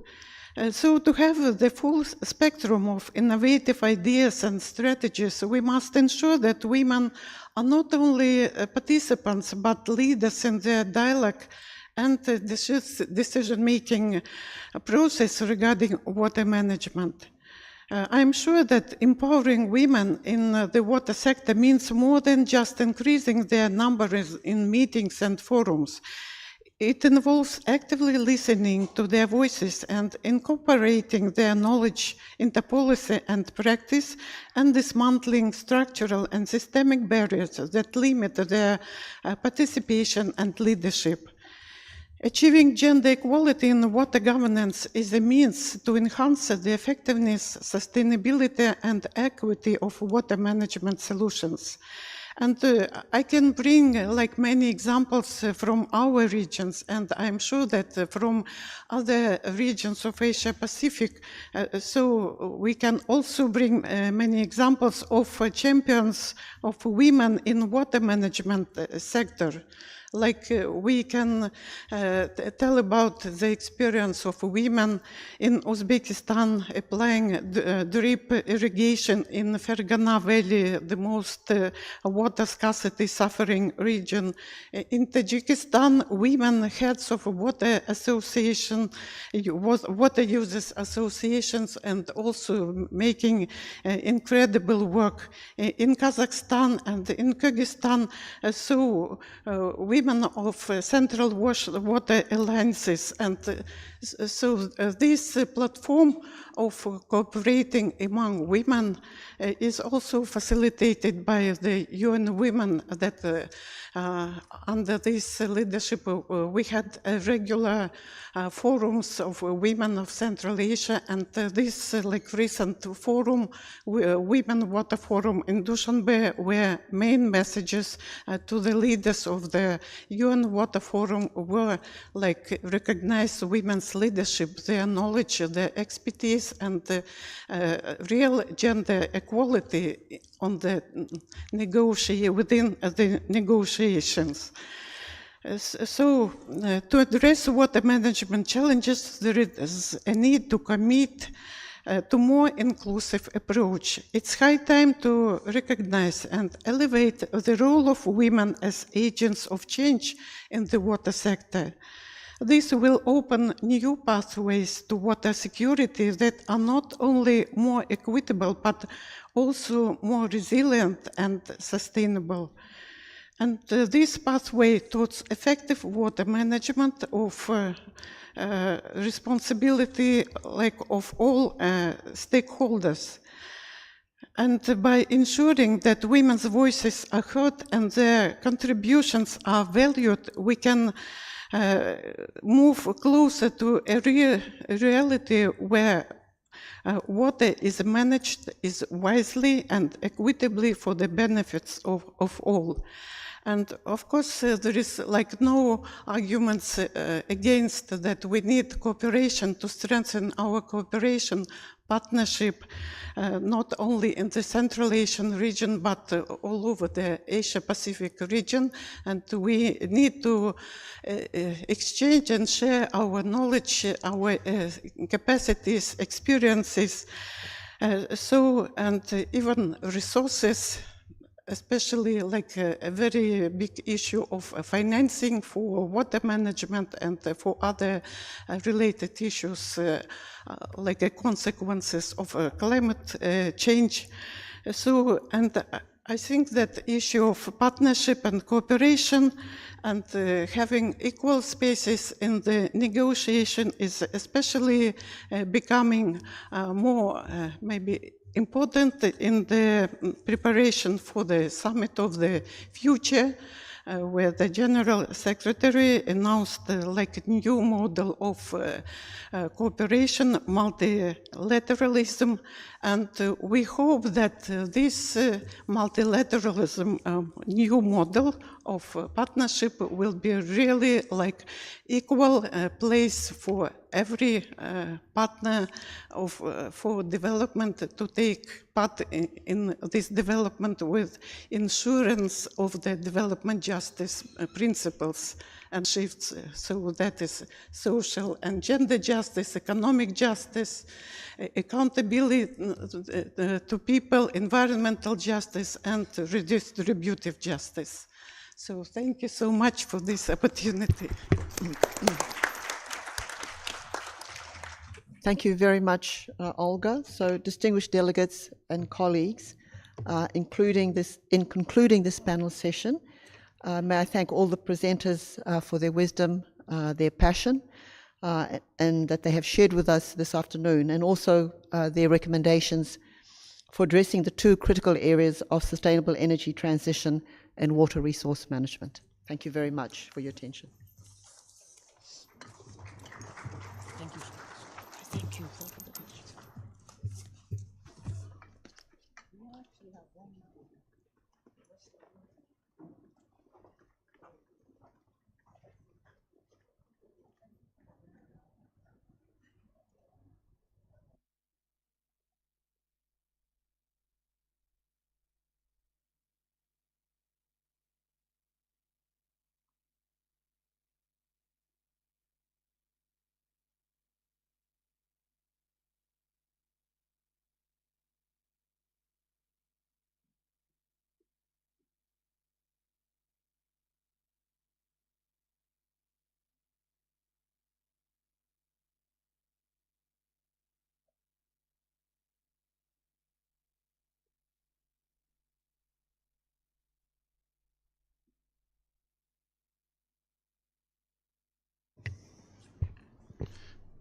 Thank you, Ms. Fong Toy, for the great moderation, and thank you for the excellent panelists.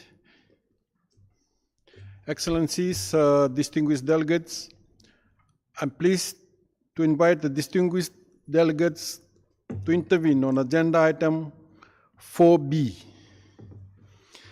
That is in the implementation of 2030 Agenda for Sustainable Development at the sub-regional level.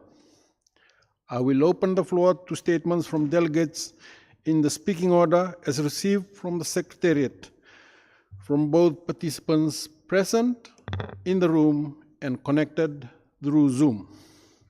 I kindly remind delegates to limit their statement to no longer than 3 minutes to allow all delegates the opportunity to speak. I recognize the distinguished delegate from Malaysia, and then to be followed by the distinguished delegates from Vietnam.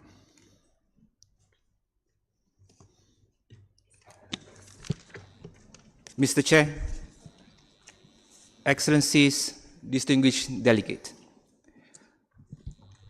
A whole-of-nation approach with inclusive decision-making and follow-through processes is crucial in bringing the SDG goals to a common agenda where no one will be left behind.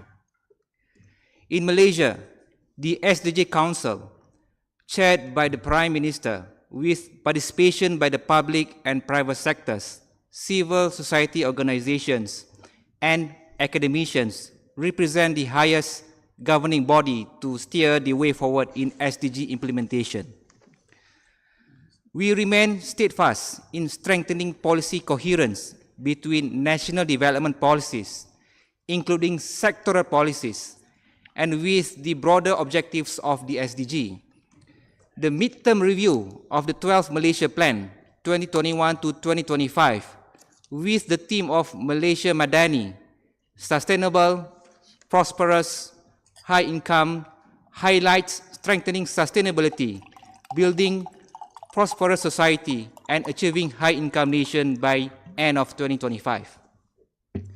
With respect to SDG data and indicators, Malaysia has established the SDG dashboard since 2016, and to date, 79% of the data is available to be tracked, and we will continue to ensure robustness and time-tested data collection systems to be properly in place. Malaysia has recently embarked on PADU, a centralized database hub which will act as a national database of socio-economic information for every household in the country. Capitalizing digital technology and harnessing innovation to address development gaps will enable intelligent decision-making process, for instance, on the disbursement of targeted subsidy, which will benefit the vulnerable and the underserved population. Initiative on sustainable energy with six energy transition levers focusing on energy efficiency, renewable energy, hydrogen, bioenergy, green mobility, and carbon capture utilization and storage, or CCUS, is currently under implementation and helps to reduce 32% of greenhouse gas emission from the energy sector. It will spur green growth and bring investment of more than 25 billion ringgit Malaysia, with potential creation of 23,000 jobs by 2050. On sustainable water resource management, we will focus on improving water resources governance, addressing water pollution and water security. A holistic policy on water will be introduced in line with the Water Sector Transformation Agenda 2040, anchoring on the source-to-source approach and other policy options, including circular economy and green economy, in promoting the use of water resources sustainably and efficiently. In conclusion, Malaysia supports continued cooperation and partnership that foster multi-stakeholder collaborations within the region, sub-regional, and globally, including South-South and triangular cooperation, which can facilitate the co-creation of solutions, exchanging of best practices, capacity building, and increased technical support. With that, I thank you, Mr. Chair. Thank you, distinguished delegate. I invite the distinguished delegate from Vietnam, and after that, the local authorities major group, Asia Pacific Local Government Coordinating Body. So, Vietnam. Mr. Chairman, distinguished leaders, ladies and gentlemen, climate change, extreme weather events, and sea level rise are threatening the sustainable development and even the survival of many Asia-Pacific countries. Yet, our region produces about half of the world's carbon dioxide due to over-reliance on fossil fuel. Meanwhile, water resources are increasingly under threat owing to overuse, pollution, overpopulations, climate change, inadequate sanitation, and a lack of transboundary water corporations. The SDG 6 of clean water and sanitation are among the goals that make the least progress in the regions. Therefore, we must increase commitment in sustainable energy transitions and sustainable water resource management to protect our region from these risks. To that end, Vietnam is an active member of many different water resource management mechanisms, such as the Mekong River Commissions, the Mekong Lan Khang Corporations, the Greater Mekong Subregions, among others, to increase transboundary water corporations. Vietnam is also committed to a net zero emissions target by 2050. Accordingly, last December at the COP28, Vietnam and international partner groups launched the Just Energy Transition Partnerships Resource Mobilization Plan to support Vietnam in realizing its net zero ambitions. To further advance energy transitions and water resource management in support of the SDG, we would like to highlight the followings.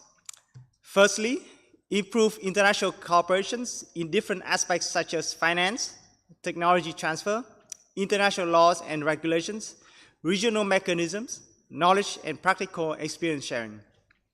Secondly, developed countries must meet their commitments to mobilize climate finance and realize their financial obligations under the Paris Agreement, providing financial contributions to the Loss and Damage Fund and doubling climate adaptation finance.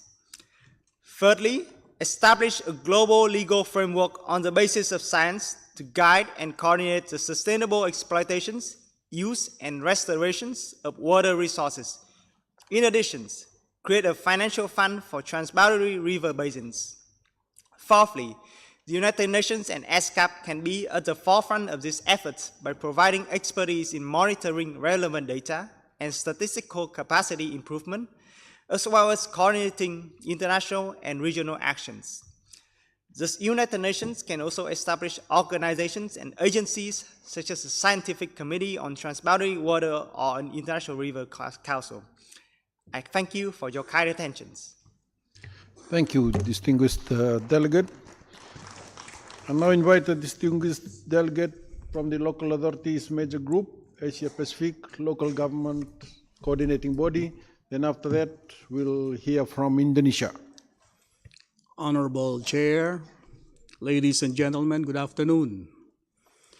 Thank you for the opportunity to take the floor. I am City Councilor Raul Coro, the National Chairman of the Philippine Councilors League, and I speak on behalf of the organized constituency of local authorities, represented by the Asia Pacific Local Government Coordinating Body.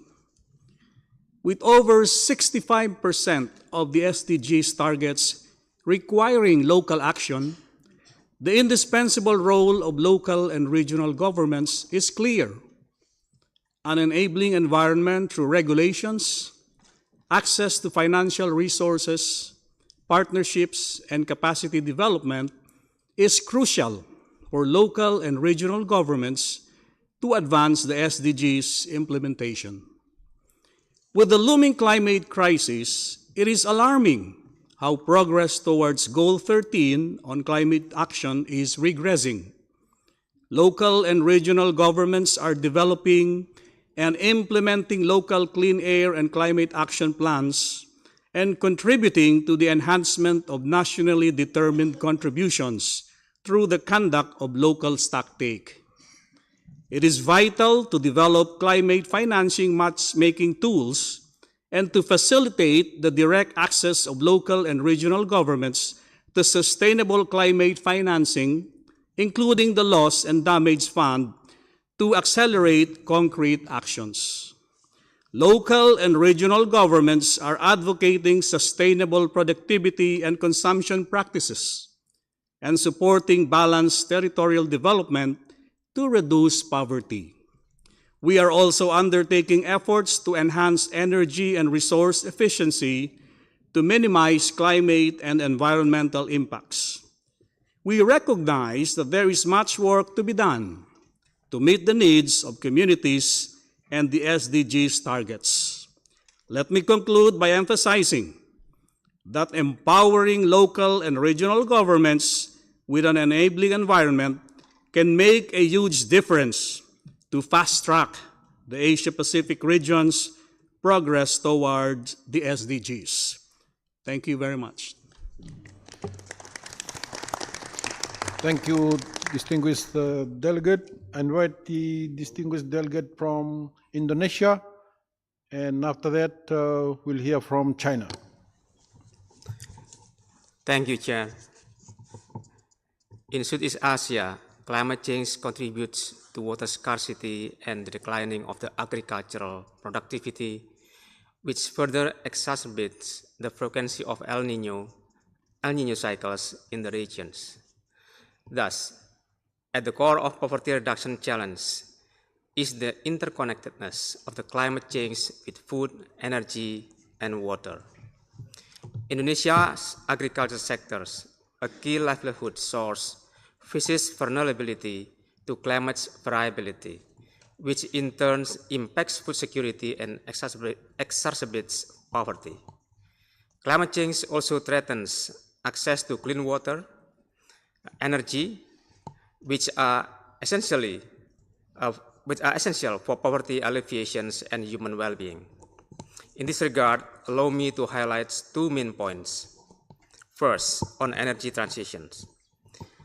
Indonesia encourages a sustainable energy transitions to reduce fossil fuels dependence and promote renewable energy sources by enhancing energy access, affordability, and reliability. Indonesia faces several barriers in the transitioning towards sustainable energy. This includes skill and technological gaps, geographical disparities, and incomes inequalities. Therefore, advancing a just energy transitions requires a systematic approach to mitigating risks and enhancing opportunities across all areas. Second, on water resources management.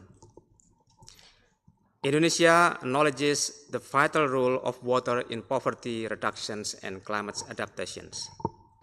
Indonesia have adopted water resources management programs which focus on watershed conservation, irrigation system improvements, and wastewater treatment to enhance water security, protect ecosystems, and build resilience to climate-related challenges. In closing, I would like to take this opportunity to announce that Indonesia will be hosting the 10th World Water Forums, the largest international multi-stakeholder meeting in the water sectors, on 18 to 25 of May 2024 in Bali. This forum will shed light on some of the most pressing water issues of our times and aims to provide a platform to discuss and find concrete solutions. I look forward to welcoming all of you in Bali. Thank you. Thank you, distinguished delegate. I now invite the distinguished delegate from China, and after that, the Democratic People's Republic of Korea.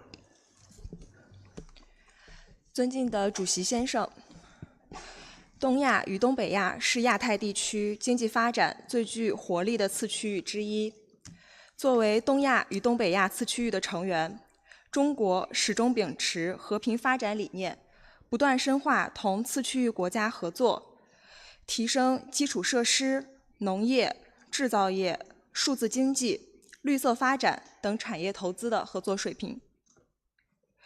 积极推动次区域的多边发展合作，中蒙俄经济走廊建设扎实推进，大图门倡议合作保持良好势头，泛黄海、中日韩经济技术交流合作取得了务实的成效。此外，中方提出的一带一路倡议，将中亚、南亚、东南亚、西亚、太平洋等各次区域建立连接，有效推动中国同各次区域以及各次区域之间的发展合作。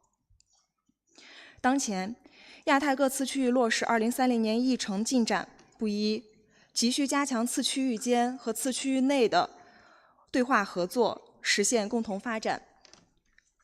第一，要增进互信，践行真正的多边主义，维护好亚太地区和各次区域的和平安宁，推动地区和次区域聚焦发展合作，为落实2030年议程营造稳定的环境。第二，要深化合作，充分发挥各次区域的特点优势，加强政策沟通协调和发展战略对接，拓展发展资源，提升跨境、跨次区域基础设施的互联互通、贸易和投资便利化的水平。第三，要综合施策，加强统筹协调，转变发展理念，加快科技创新，推动绿色转型，增强社会保障，实现经济和社会、资源和环境、人与自然和谐可持续发展。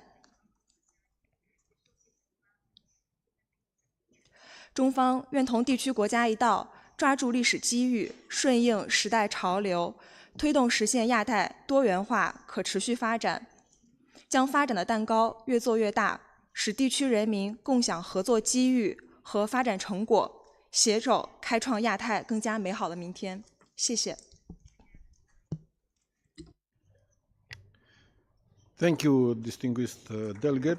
I invite the distinguished delegate from the Democratic People's Republic of Korea, and after that, the collective statement of APR SAM.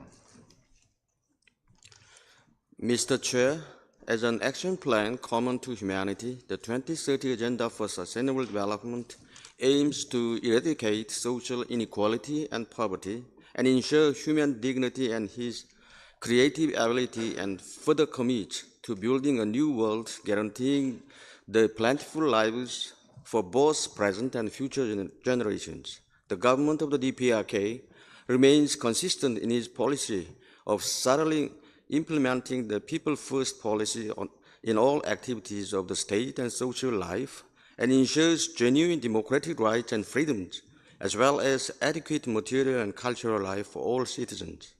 Last year alone, the Supreme People's Assembly of the DPRK duly enacted, amended, and supplemented 110 sectoral laws and regulations, such as the laws on people's health, the compensation for labor, and the right of persons with disabilities. The method of electing deputies to the People's Assembly at all levels has improved its democratic nature in such a way as to emphasize the people-oriented character of our republic and further strengthen the work of power organs.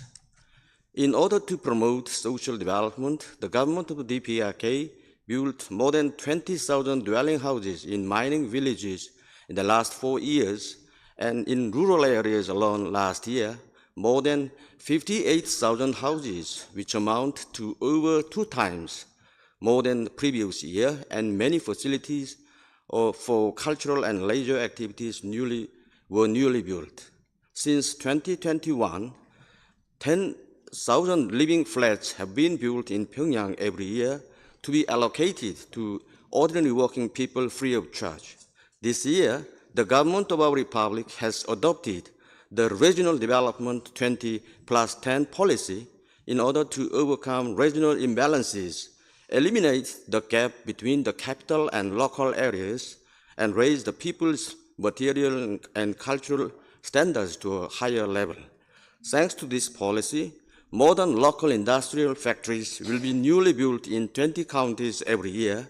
By so doing, all 200 counties across the DPRK will be equipped with such factories in 10 years, thus improving better the material and cultural life of the local people.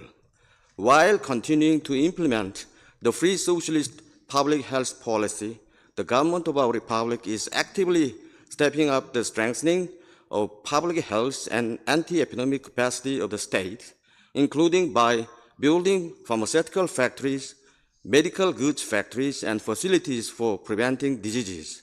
Mr. Chair, despite the continuing challenges of the hostile forces to block our advance, the DPRK government remains invariable in its will to open a new phase of national prosperity and attain the ideal and goal of a powerful nation by our own efforts. The DPRK government will create a new history of an overall national prosperity by relying on our own resources, technology, strengths, and efforts under the banner of self-reliance and self-development, no matter how the situation and environment delegate, change, can you and further round up strengthen the your collaboration commentary? with international community for implementation of sustainable development goals. Thank you. Thank you, distinguished delegate. I now invite the distinguished delegate from the collective statement of APR SAM, and after that, the UN Environment Program. Thank you, Chair. The Asia and Pacific region continues to feel the socioeconomic impacts of COVID-19 pandemic. manifested in the biggest cost of living crisis in the century. The resulting multidimensional challenges and pressures have mostly affected people with least resources and opportunities. None of the region's climate ambitions are realizable without the provision of new, additional, adequate, and predictable climate finance by countries with stronger economies, more fiscal space, and greater historical responsibilities for climate change. This intersects with pre-existing inequalities, further amplifying the disempowerment and marginalizations of communities of indigenous people, women and children, rural and urban poor, smallholder and landless farmers, workers, fisherfolk, LGBTQIA, people living with HIV/AIDS, people living in the conflict and disaster, youth, elderly, migrants, persons with disabilities, Dalit, and peoples discriminated based on work and descent. So we call for strengthened regional cooperation to facilitate cross-border collaborations, development of regional mechanisms for accountability, and support for regional CSO networks to advocate for collective action. Strengthen regional, sub-regional institutions to develop national overspent planning, implementation, review, and reporting capacities. States must ensure sustainable redress of the cost of living crisis, exploitations, income inequality, and inflations, as well as provision of social security to lift people out of poverty. Governments of origin and destination countries must ensure social protections for all migrants, incorporating access to healthcare, daycare of migrants' children, inclusion of social security and pension funds. Government must resist and regulate trade agreements and its impact to local markets to ensure accountability through effective regulatory mechanism. Complement measures and programs through strategic policies that addresses the root cause of food insecurity and malnutrition. And we also demand for public financing for SDG stimulus packages that prioritize inclusion of the most marginalized segments and young people to accelerate the pace of transformative economic, social, and environmental changes toward just, equitable, and sustainable development. And we also request to allocate adequate resources, technology transfer, and training to strengthen statistical commissions for disaggregated data collection to make invisible visible. Thank you. Thank you, distinguished delegate. And now invite the delegate from the UN Environment Program, and after that, the Council of Palm Oil Producing Countries. Thank you, Chair. At this year's APFSD, UNEP was pleased to support the SDG 13 Roundtable on Climate Action. Building on this, the UN system, through the issue-based coalition on scaling up climate action, co-chaired by UNEP and ESCAP, will continue to support member states through two focused areas of action: raising ambitions on climate action through the nationally determined contributions and accelerating action on the energy transition while leaving no one behind.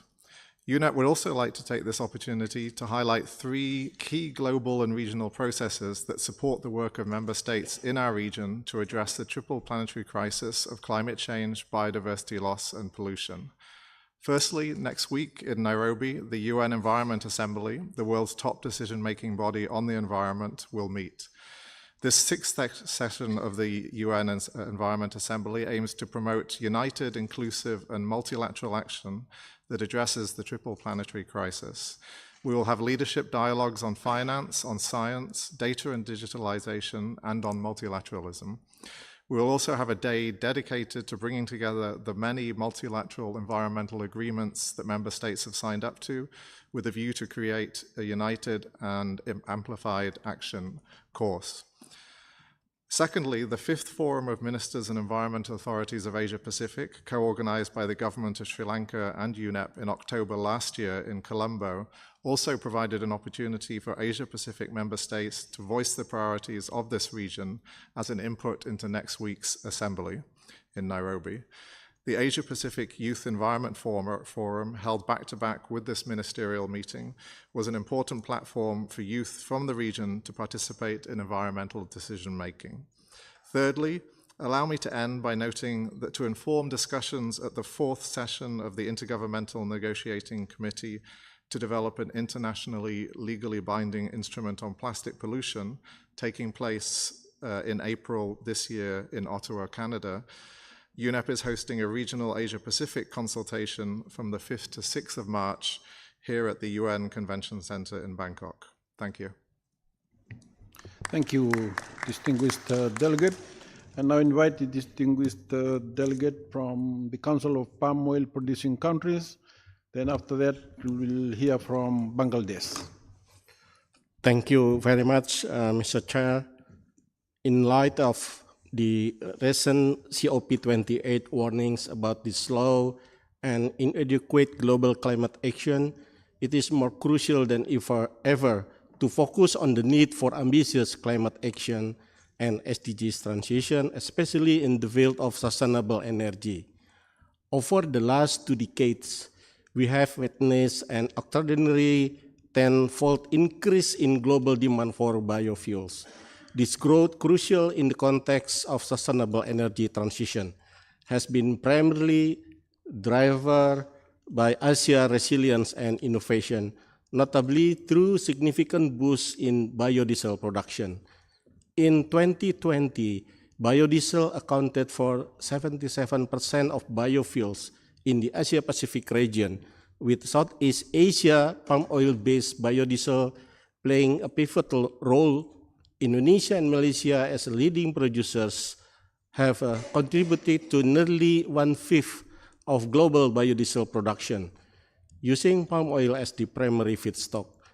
I wish to highlight the Indonesia mandatory biodiesel program, a significant step in Asia biofuel production growth. Implementing a B35 biodiesel blend, this program is a beacon of sustainable energy initiative, consuming 13.15 million kiloliters of biodiesels in 2023, surpassing the United States. Malaysia is also making strides, consuming 1.1 million tons of biodiesel in 2023 across various sectors. Considering our commitment to achieving net zero emissions, the role of biodiesel is fundamental, from reducing 6.88 million tons of CO2 equivalent in 2017, reaching over 37 million tons in 2023, significantly advancing Indonesia and Malaysia toward their net zero targets. This progress is vital against the backdrop of the current NDC's targets, which remain off track compared to IPCC emission reduction trajectories. Biodiesel leads to the way in bioenergy, contributing to Indonesia 12.3% renewable energy mix, with a target of 23% by 2025, alongside the geothermal energy. The high yield of palm oil, producing 6,000 liters of biofuel per hectare annually, is essential for sustainable energy transition, particularly in regions still dominated by fossil fuel economies and rising coal emissions. Palm biodiesel align with the multiple SDGs. Palm oil efficient land use and minimal water footprint contribute to SDG 6, clean water and sanitation, and SDGs, affordable and clean energy. Palm oil sector generally play a key role in advancing SDG 1, no poverty, SDG 2, zero hunger, SDG 3, good health and well-being. Delegate, can you round up your commentary? Yes. And finally, the biodiesel program success result from collaborative efforts involving government, industry, research bodies, and strategic financing, a model that can be replicated across Asia Pacific. We face challenges, particularly with the shift toward second-generation biofuel and the need for investment in renewable energy and energy efficiency. Thank you, Mr. Chair. Thank you, distinguished delegate. I invite a distinguished delegate from Bangladesh, and after that, the Russian Federation. Thank you, Mr. Chair. To address the climate challenges, the government has prepared several key strategic plans and laws in mainstream the climate-related concern in Bangladesh. The government has also undertaken specific and strategic measures under different policy guidelines, including National Environment Policy 2018, Ecologically Critical Areas Management Rules, National Biodiversity Strategy and Action Plans, Bangladesh Biological Diversity Act 2017, Biosafety Policy of Bangladesh, National Oil and Chemical Strategy, and Bangladesh Delta Plan 2000. The Economic Relations Division under Ministry of Finance of Bangladesh allocated around 4 billion USD for GCF and for reducing the poverty. And also for reducing the hunger, Bangladesh government has taken various programs for giving the poor people some subsidies, and they being under the social safety net program. And also Bangladesh government has taken some other initiatives to reduce the poverty, and due for this problem, and Bangladesh government for taking the time due time initiatives, the poverty reduction has reduced to 47%, and now the other program is also going on for this. The government has also adopted various measures for smooth and sustainable graduation for LDC, which will also complement SDGs implementation, and has established the South-South Cooperation Cell to harness the potential SSC and triangular cooperation. Measures have been adopted to reinforce green and circular economy by facilitating increased financing for renewable energy, including SHS and solar irrigation programs.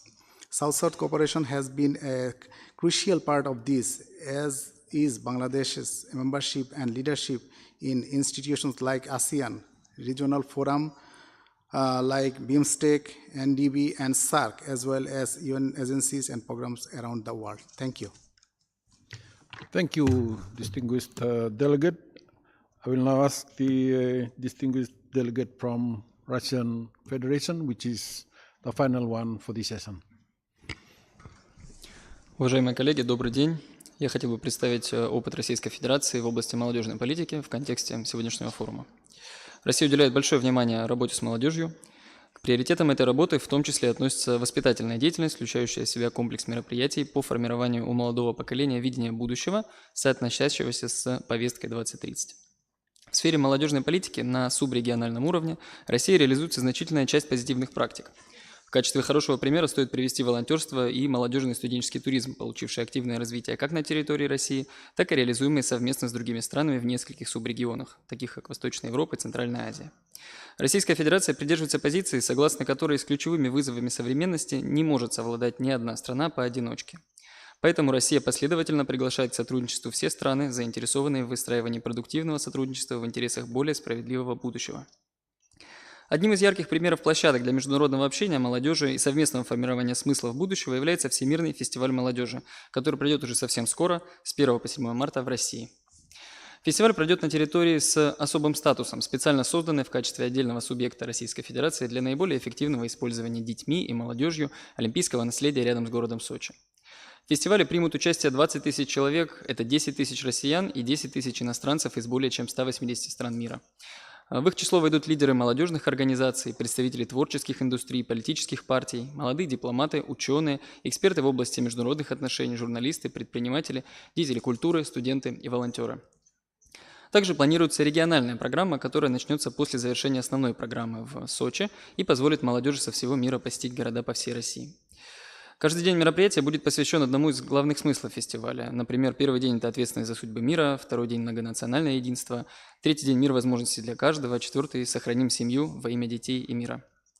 Таким образом, достижение цели устойчивого развития представляется наиболее эффективным путем общего созидания и сотрудничества государств в целом и молодежи как будущего своих стран, площадкой для коммуникации которой могут стать подобные открытые и разносторонние мероприятия, проводимые в том числе и на субрегиональном уровне. Спасибо.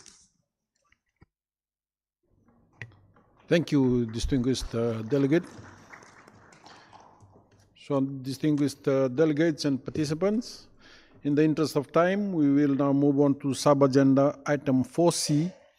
For delegates who still wish to speak under 4B, we will accommodate requests in the time allotted for statements in sub-agenda items 4C.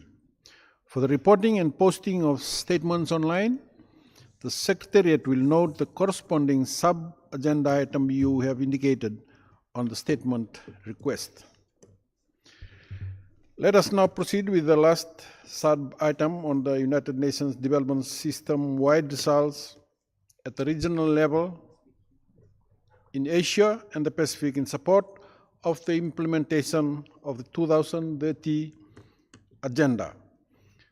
At the outset, we will hear a presentation of highlights of the system-wide results of the United Nations Development System at the regional level by the co-vice chairs of the Regional Collaborative Platform for Asia and the Pacific.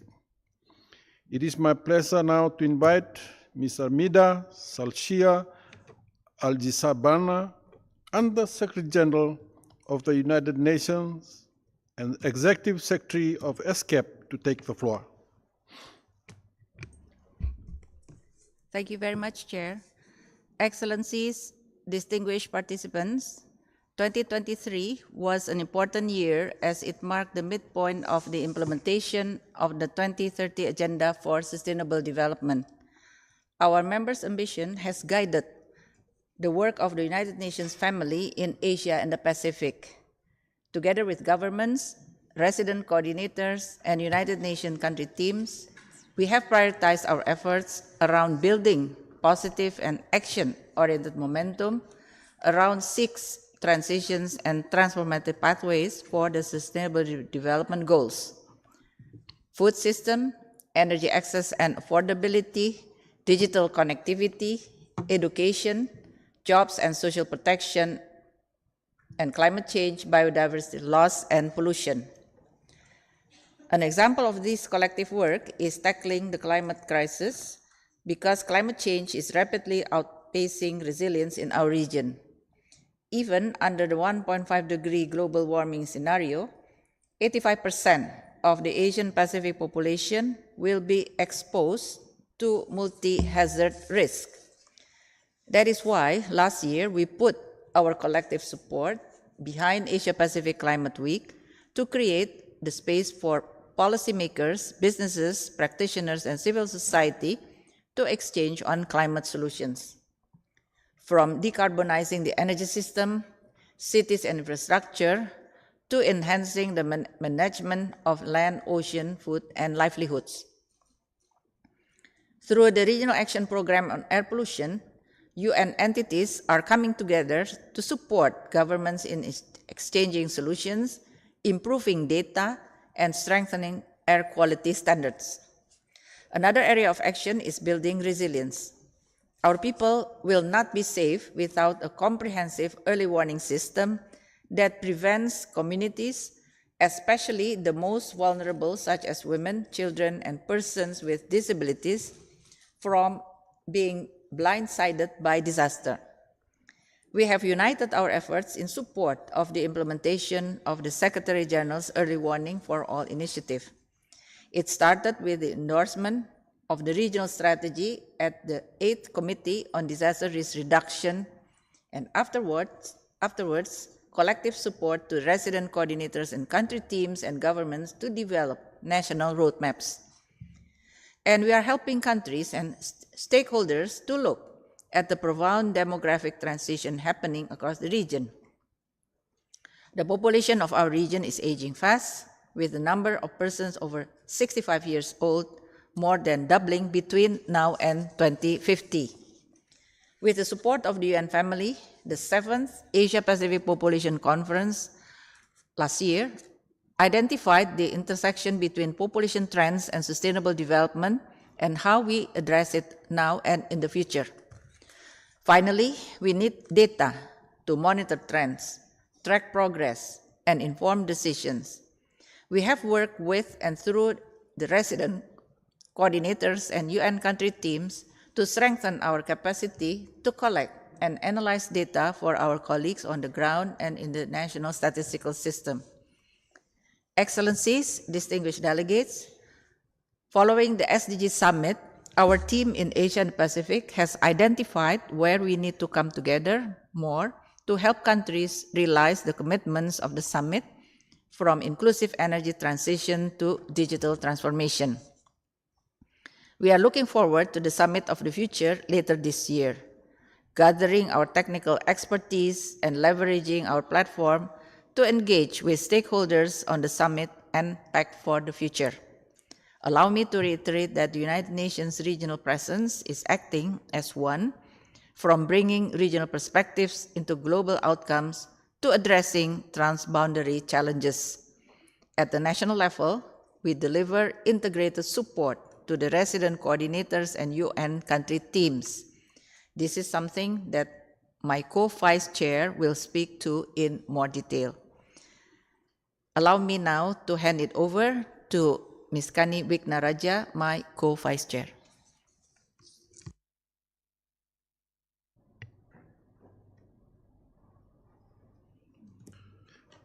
Many thanks, Madam Executive Secretary. I now have the pleasure to introduce a video message from Ms. Kani Wignaraja, Assistant Secretary General, Regional Director, Regional Bureau for Asia and the Pacific, to continue the presentation of the system-wide results of the United Nations development at the regional level. Excellencies, distinguished participants, let me now present a few significant achievements to illustrate how our initiatives have effectively supported the UN development system at national level and thus benefited countries' pursuit of sustainable development. So in 2023, we saw signs of an economic rebound in Asia and the Pacific. And yet the multiple threats of climate change and natural disasters, the inflationary and debt headwinds, coupled with demographic and technological changes, continued to challenge the established drivers of economic growth across the region.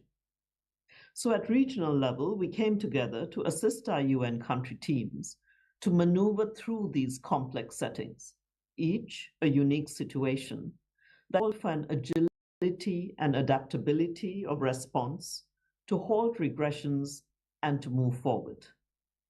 This is where innovation of policy and applications meet to accelerate progress to the SDGs.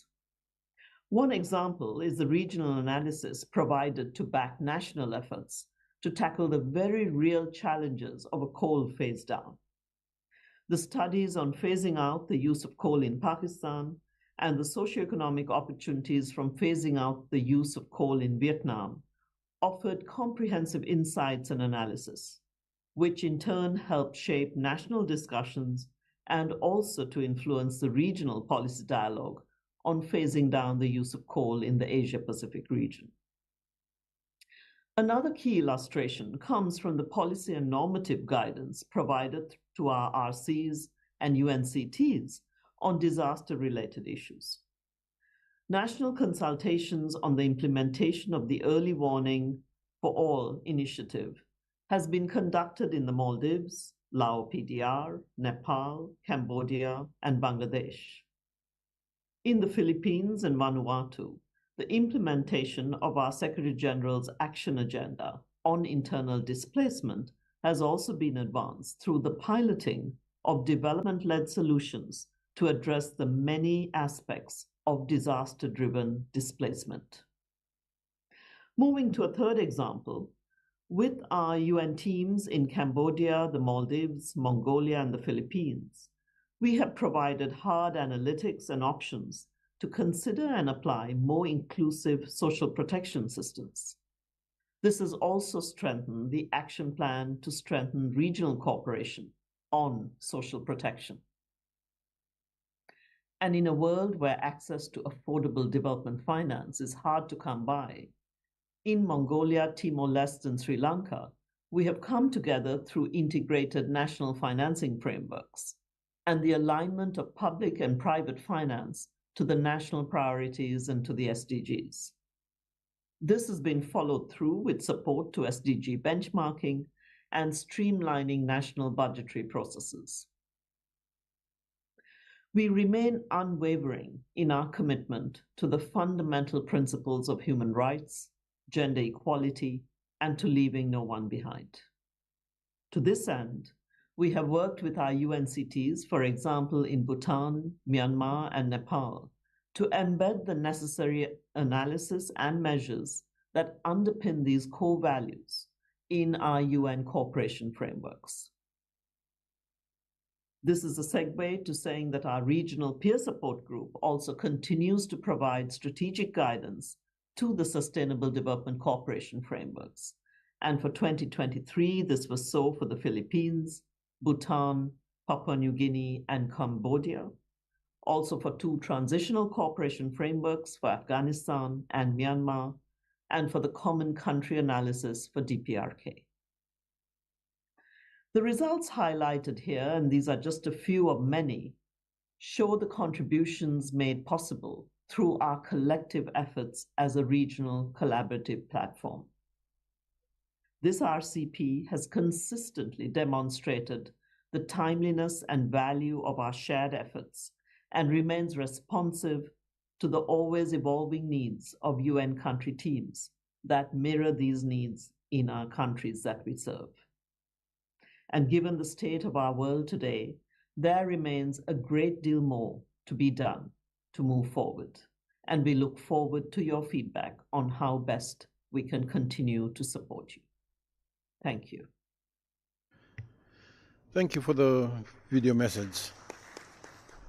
Excellencies, delegates, I'm now pleased to invite the distinguished delegates to intervene on agenda item 4C on the United Nations Development System-wide results at the regional level in Asia and the Pacific in support of the implementation of the 2030 Agenda.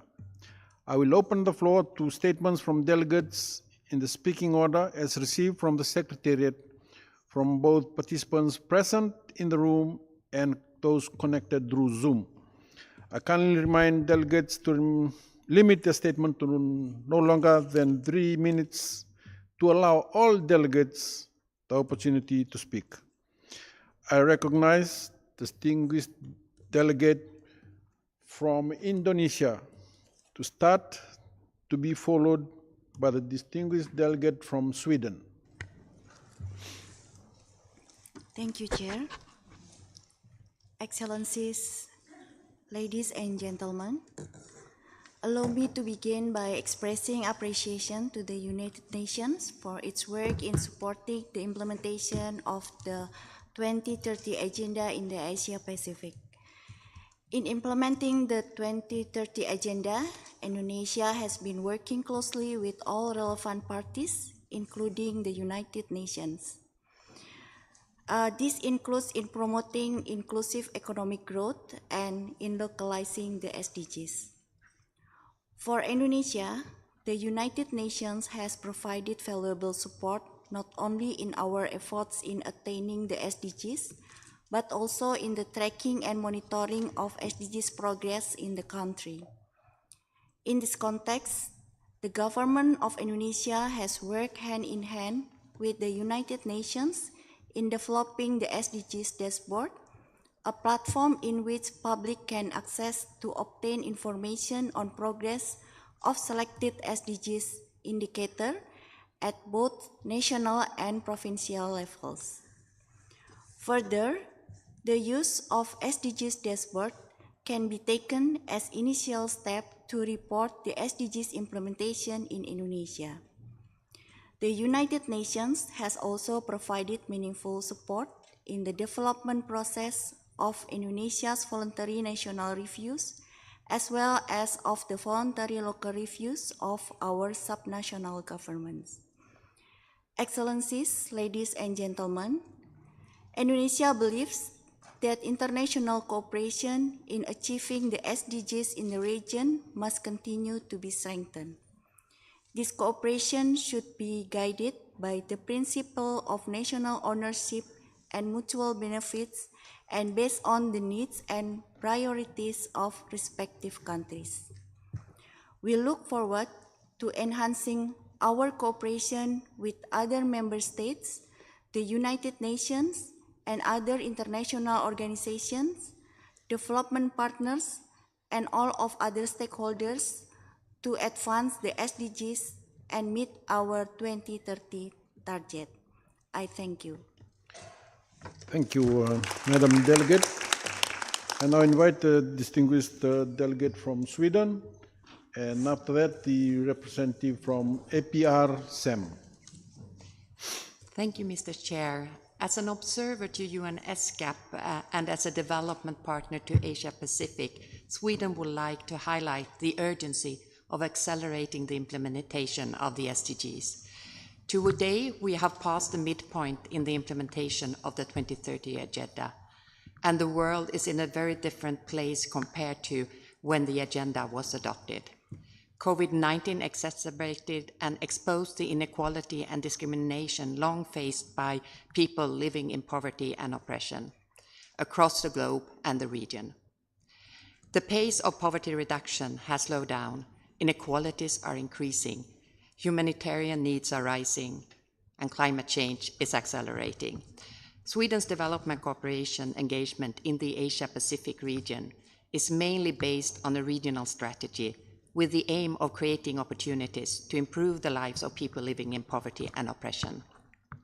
Key objectives are to promote human rights, democracy, the rule of law, and gender equality, as well as environmentally and climate resilient sustainable management of ecosystems and biodiversity. These two areas are operated in a mutually reinforcing way. In December last year, the government launched a reform agenda for development cooperation with a strong focus on synergies between development cooperation and trade. Some of the things we can do moving ahead are, together with our development partners, Sweden can contribute to the mobilization of the private sector to engage and invest in sustainable development.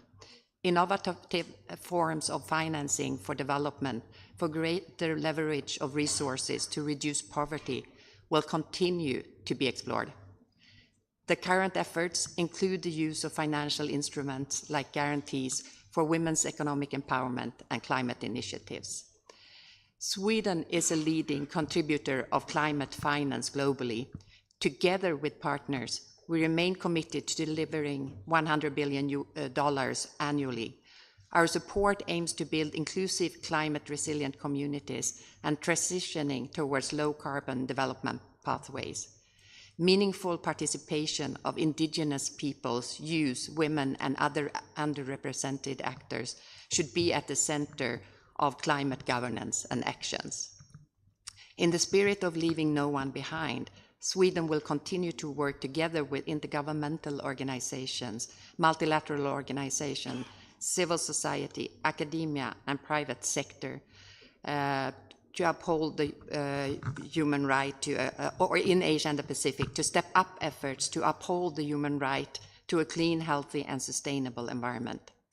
We acknowledge the positive and proactive steps taken by ASEAN member states, demonstrated through the establishment of the ASEAN Environmental Rights Working Group and the ASEAN Intergovernmental Commission on Human Rights, currently developing a draft document to be submitted for consideration of ASEAN member states. Open democratic societies are a prerequisite for creating and guaranteeing peace and sustainable development. Delegate, can you round up your commentary? Yes. Human rights and freedoms must be defended, including the equal value of every individual, regardless of gender, age, sexual orientation, and gender identity and religion. With only 6 remaining years for implementation of the goals, the stakes are huge. It is our urgent need to turn commitment into action. Thank you. Thank you, distinguished delegate. I invite the distinguished delegate from APR-SEM, and after that, the International Organization for Migration. Honorable Chair, thank you for this opportunity. I am Dr. Sivapragasam representing Coalition of Agriculture Workers International on behalf of communities discriminated based on work and descent constituency. And around 200 million people across the South Asia are discriminated on based on work and descent or face caste-based discrimination. These communities are among the most marginalized and excluded in terms of political, social, and economic development. Across generations, these communities have faced discrimination and exclusion in every aspect of life. And this has often led to high incidence of poverty and hunger. These communities are commonly known as Dalits and marginalized in South Asia. The umbrella term used as communities discriminated based on work and descent or DWD communities. DWD communities in South Asia are mostly engaged in informal sector or unorganized sector due to their social, economic, and political standings. The proportion of the informal sector which employs mainly the migrant workers is highest in South Asia, standing 77%. Predominantly, these workers belong to DWD communities, and there has been an effort to enforce minimum wage and social protection. Lack of formal employment and occupations such as day wage laborers, menial jobs related to risky agriculture labor have become extremely dangerous across the work exercised by DWDs in India, Nepal, Bangladesh, Sri Lanka, many other countries in South Asia. What was a loss of all income and loss of livelihood for millions accompanied by SDG 1 and SDG 2 as poverty and hunger, and SDG 13 ill health environment. Honorable Chair, almost we concluded a decade in the implementation of SDGs. There is no denying that progress remaining slow and targets are still out of reach. We call for the need for development justice, including 5 fundamental shifts: economic justice, social and gender justice, environmental justice, redistributive justice, and focus on accountability to people. Thank you, Chair.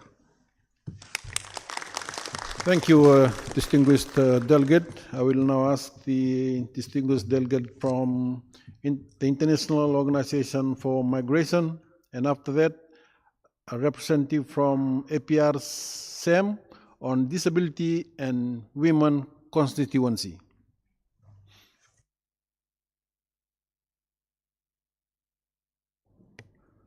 Sorry, any rep from IOM, International Organization for Migration? So if there's none, then we'll move to the representative of APR-SEM, Disability and Women Constituency. Thank you, Mr. Chair. My name is Abia Akram. I'm from Pakistan, representing the women constituency of APR-SEM and the global ambassador for the Equal World campaign of Site Savers. The inclusion of the transformative promise to leave no one behind gave us so much hope in 2015, particularly for persons with disability who make up 16% of the total population.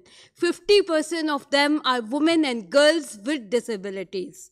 Making the most of this in the Pact for the Future is not going to be easy for the implementation of the Sustainable Development Goals, but it is possible only if the governments, the UN, and the CSOs act now to create an equal world. None of these referring to persons with disabilities are reflected, unfortunately, into the zero draft of the Pact for the Future. The APFSD political declaration should reflect these promises on disability inclusion in the political declaration. This is fundamental to rebalancing power, opportunities, and outcomes between the groups and the individuals in partnership with CSOs, government, especially the UN ESCAP, on the disability decade. This has the potential to benefit whole societies, not just the individuals. We need appropriate financial plans for delivering on the SDGs, which robust accountability at the national and the local level, and listen and learn from the lived experiences of persons with disability, especially women, youth with disabilities, and experiencing the gender-based violence, sexual harassment, and discrimination every day in their lives. Before the UN is systematically including persons with disabilities at all levels, we need to ensure that women with disabilities, the survivors of GBV, have access to accessible services linked to the national policies and cover the intersectionality approaches. Nothing about us without us. Maria, please. All of this must be delivered in partnership with civil society organizations. Government will not be able to deliver on their commitments unless they meaningfully engage with their citizens and ensure that all voices are heard. This requires specific action to build partnership with those who have been traditionally excluded. Civil society representatives, networks, major groups can play a critical role in creating partnership to advocate for the change at the local, national, and global level. I call on everyone to join us. Let's create an equal world together. Thank you. Thank you, distinguished delegate. I now invite the distinguished delegate from Food and Agriculture Organization, FAO, and then the ESCAP Sustainable Business Network. Thank you, Mr. Chair. FAO supports the follow-up and review of the 2030 agenda by collecting and analyzing data through global SDG indicators, convening dialogues to amplify the voices of stakeholders, and producing tools and methodologies to enable and guide members' engagement in the review processes. The need for transformation of food systems and a move away from incremental change has been emphasized in the 2023 Global Sustainable Development Report. The report points to transformations in food systems and nutrition patterns as essential for achieving the SDGs. The UN Food Systems Summit of 2021 and the more recent UN Food Systems Summit Plus stock-taking moment that took place in July 2023 called for systems change that has the potential to generate progress across the SDGs. The following priorities are those that countries have identified as the first set of transformative actions that could accelerate the SDGs and agricultural systems transformation. First, incorporating agri-food system strategies into all national policies for sustainable development, ensuring no one is left behind. Also, establishing national agri-food system governance that engages all sectors and stakeholders for a comprehensive approach. Investing in research, data, innovation, and technology capabilities. Promoting inclusive participatory design and implementation at the local level. Engaging businesses to shape sustainable agri-food systems and enhance accountability. And ensuring access to short and long-term financial support, including investments, budget support, and debt restructuring. Thank you. Thank you, distinguished gentlemen. Now we'll move on to the ESCAP Sustainable Business Network and the World Meteorological Organization, and they will be showing the videos for us. Excellencies, distinguished delegates, the ESCAP Sustainable Business Network, or ESBN, represents businesses of the Asia-Pacific region committed to development that is sustainable, creating infrastructure, technology, logistics, goods and services to improve people's lives and to create a more sustainable and inclusive future for all. Now is the time to work together faster and smarter to achieve the global goals agreed by world leaders in 2015, the Sustainable Development Goals, or SDGs, and the Paris Agreement on climate change. We welcome the new momentum at COP28, and we urge governments to create clear and predictable policy frameworks that foster and accelerate green innovation and transformation to net zero carbon emissions. We are dedicated to working in partnership among businesses, governments, and communities to enable the transformation to a more sustainable and inclusive economy. We will continue to align our business strategies with environmental, social, and governance, or ESG principles, to mobilize and deploy green finance solutions and ESG investment funds, and to continue implementing our Asia-Pacific Green Deal for Business, with our region's businesses working hand in hand with governments and communities to develop new business models that create new and sustainable employment and better outcomes for the environment.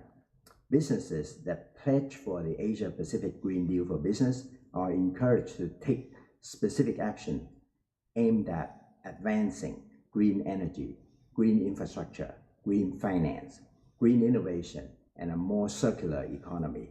We must quickly and decisively invest in smarter and greener solutions, leveraging from green finance and ESG, green technology, and digital technology developments. We will continue to promote and facilitate the development of young people into sustainability-committed green economy professionals and entrepreneurs. We need to make full and synergistic use of digital technology, and green finance and ESG. And we also need the full participation and contribution of our young people. We are implementing the Asia-Pacific Green Deal for Business to demonstrate our conviction that the private sector must take the leading role in the green transformation of our region for the good of the world.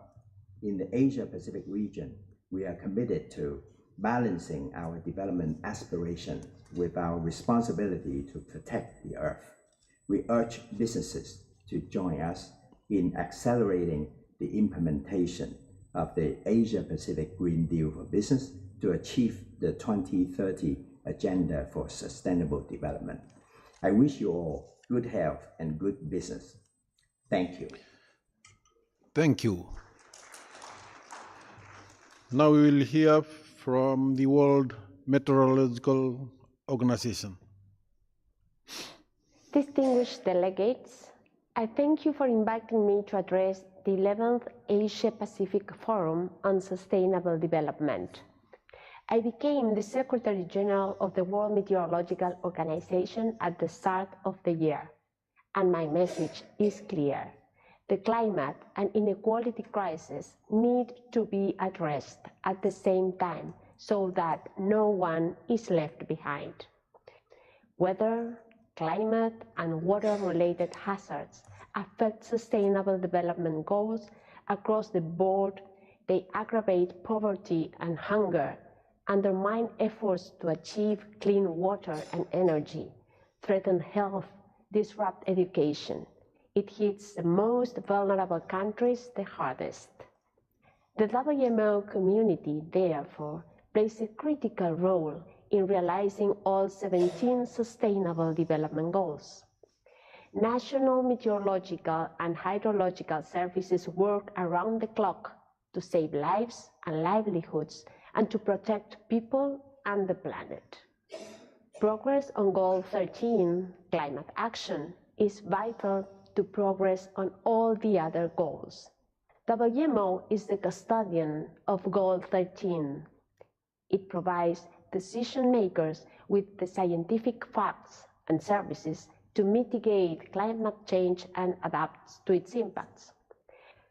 One of the top priorities is the new Global Greenhouse Gas Watch to improve information on carbon sources and sinks. We cannot mitigate or adapt if we don't measure. The reduction of greenhouse gases is urgent. WMO State of the Global Climate reports highlight that the long-term warming trend is accelerating, and adverse extreme weather and climate change impacts are increasing. The regional implications are shown in the reports on the state of the climate for Asia and the Southwest Pacific, produced in close collaboration with ESCAP and other partners. Extreme weather is on the increase. It is therefore imperative that we are adequately protected and prepared. Goal 17 reflects that no agency can work in isolation in view of the global challenges. The Early Warnings for All initiative, pioneered by the UN Secretary General, is a prime example of a viable partnership across all levels. It aims to provide every person on Earth with access to timely, accurate, and actionable early warnings by the end of 2027. It is co-led by WMO and the United Nations Office for Disaster Risk Reduction. It brings together the broader UN system, governments, academia, civil society, and development partners. Early Warnings for All fully aligns with Sustainable Development Goals, in particular Goals 11, 13, and 17, and with the priorities of the Paris Agreement and the Sendai Framework for Disaster Risk Reduction. Early warning systems are a proven effective tool for climate change adaptation and disaster risk reduction. They save lives and can provide a nearly tenfold return on investment. In closing, I would like to extend my appreciation to ESCAP for organizing this event and assure you of WMO's unwavering support to achieving the goals through global, regional, and national initiatives and our strong partnerships to accelerate sustainable development, disaster risk reduction, and climate action in the Asia-Pacific region. I wish you fruitful deliberations. Thank you. Excellencies and distinguished delegates, that's the last contribution for us this afternoon on this segment. And allow me to close this session. And with sincere apologies to those delegations who have not yet been given the floor, I invite them to submit their written statements, which I will give due consideration to for inclusion in the chair's summary. Allow me to close this agenda item and thank you for all contributions and for an excellent segment.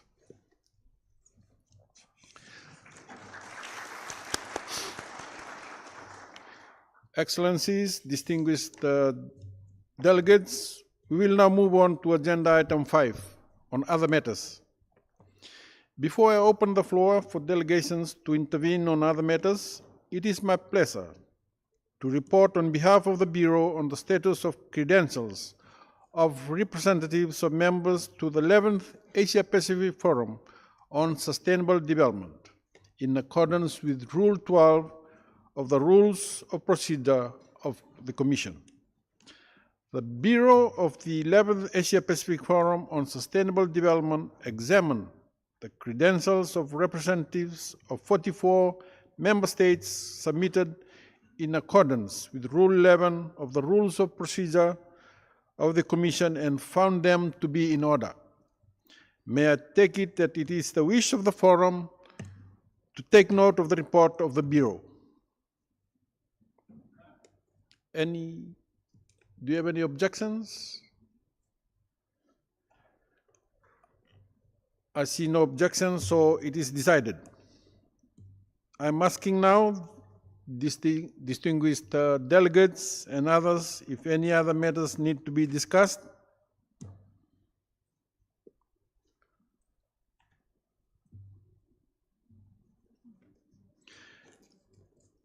I see that there are no delegations who wish to take the floor. So allow me to close this agenda item. Many thanks everyone for your valuable contributions throughout the day. We had very productive sessions. I recognize The distinguished delegate, oh, there's none. So the Secretariat will now prepare a report of this meeting for our view by midday tomorrow, Friday, 23rd February. The forum will resume tomorrow at 14:30 hours Bangkok time in ESCAP Hall, as well as on Zoom, to consider Agenda Item 6 on the adoption of the report of the forum. Please note that there are a number of events scheduled after this session, as well as tomorrow, in which you may be interested in attending. Please kindly refer to the list of side events, including their registration details that have been posted on the meeting website. I ask the Secretary of the Forum to make housekeeping announcements, if there's any. Thank you, Chair. There are a series of side events and events at the Urban Engagement Space, Climate Action Hub, and SDG Story Exchange to be held after this session and tomorrow from 9 a.m. onward. Again, please refer to the ESCAP meeting website for more information on these events. Second, the Secretariat wishes to remind each participant to please take a few minutes to complete the online evaluation survey that is now being shown on the screen by scanning the QR code. Having your feedback is important to us as it will enable us to improve future forums and events. Thank you. Thank you. The meeting is now adjourned. Thank you.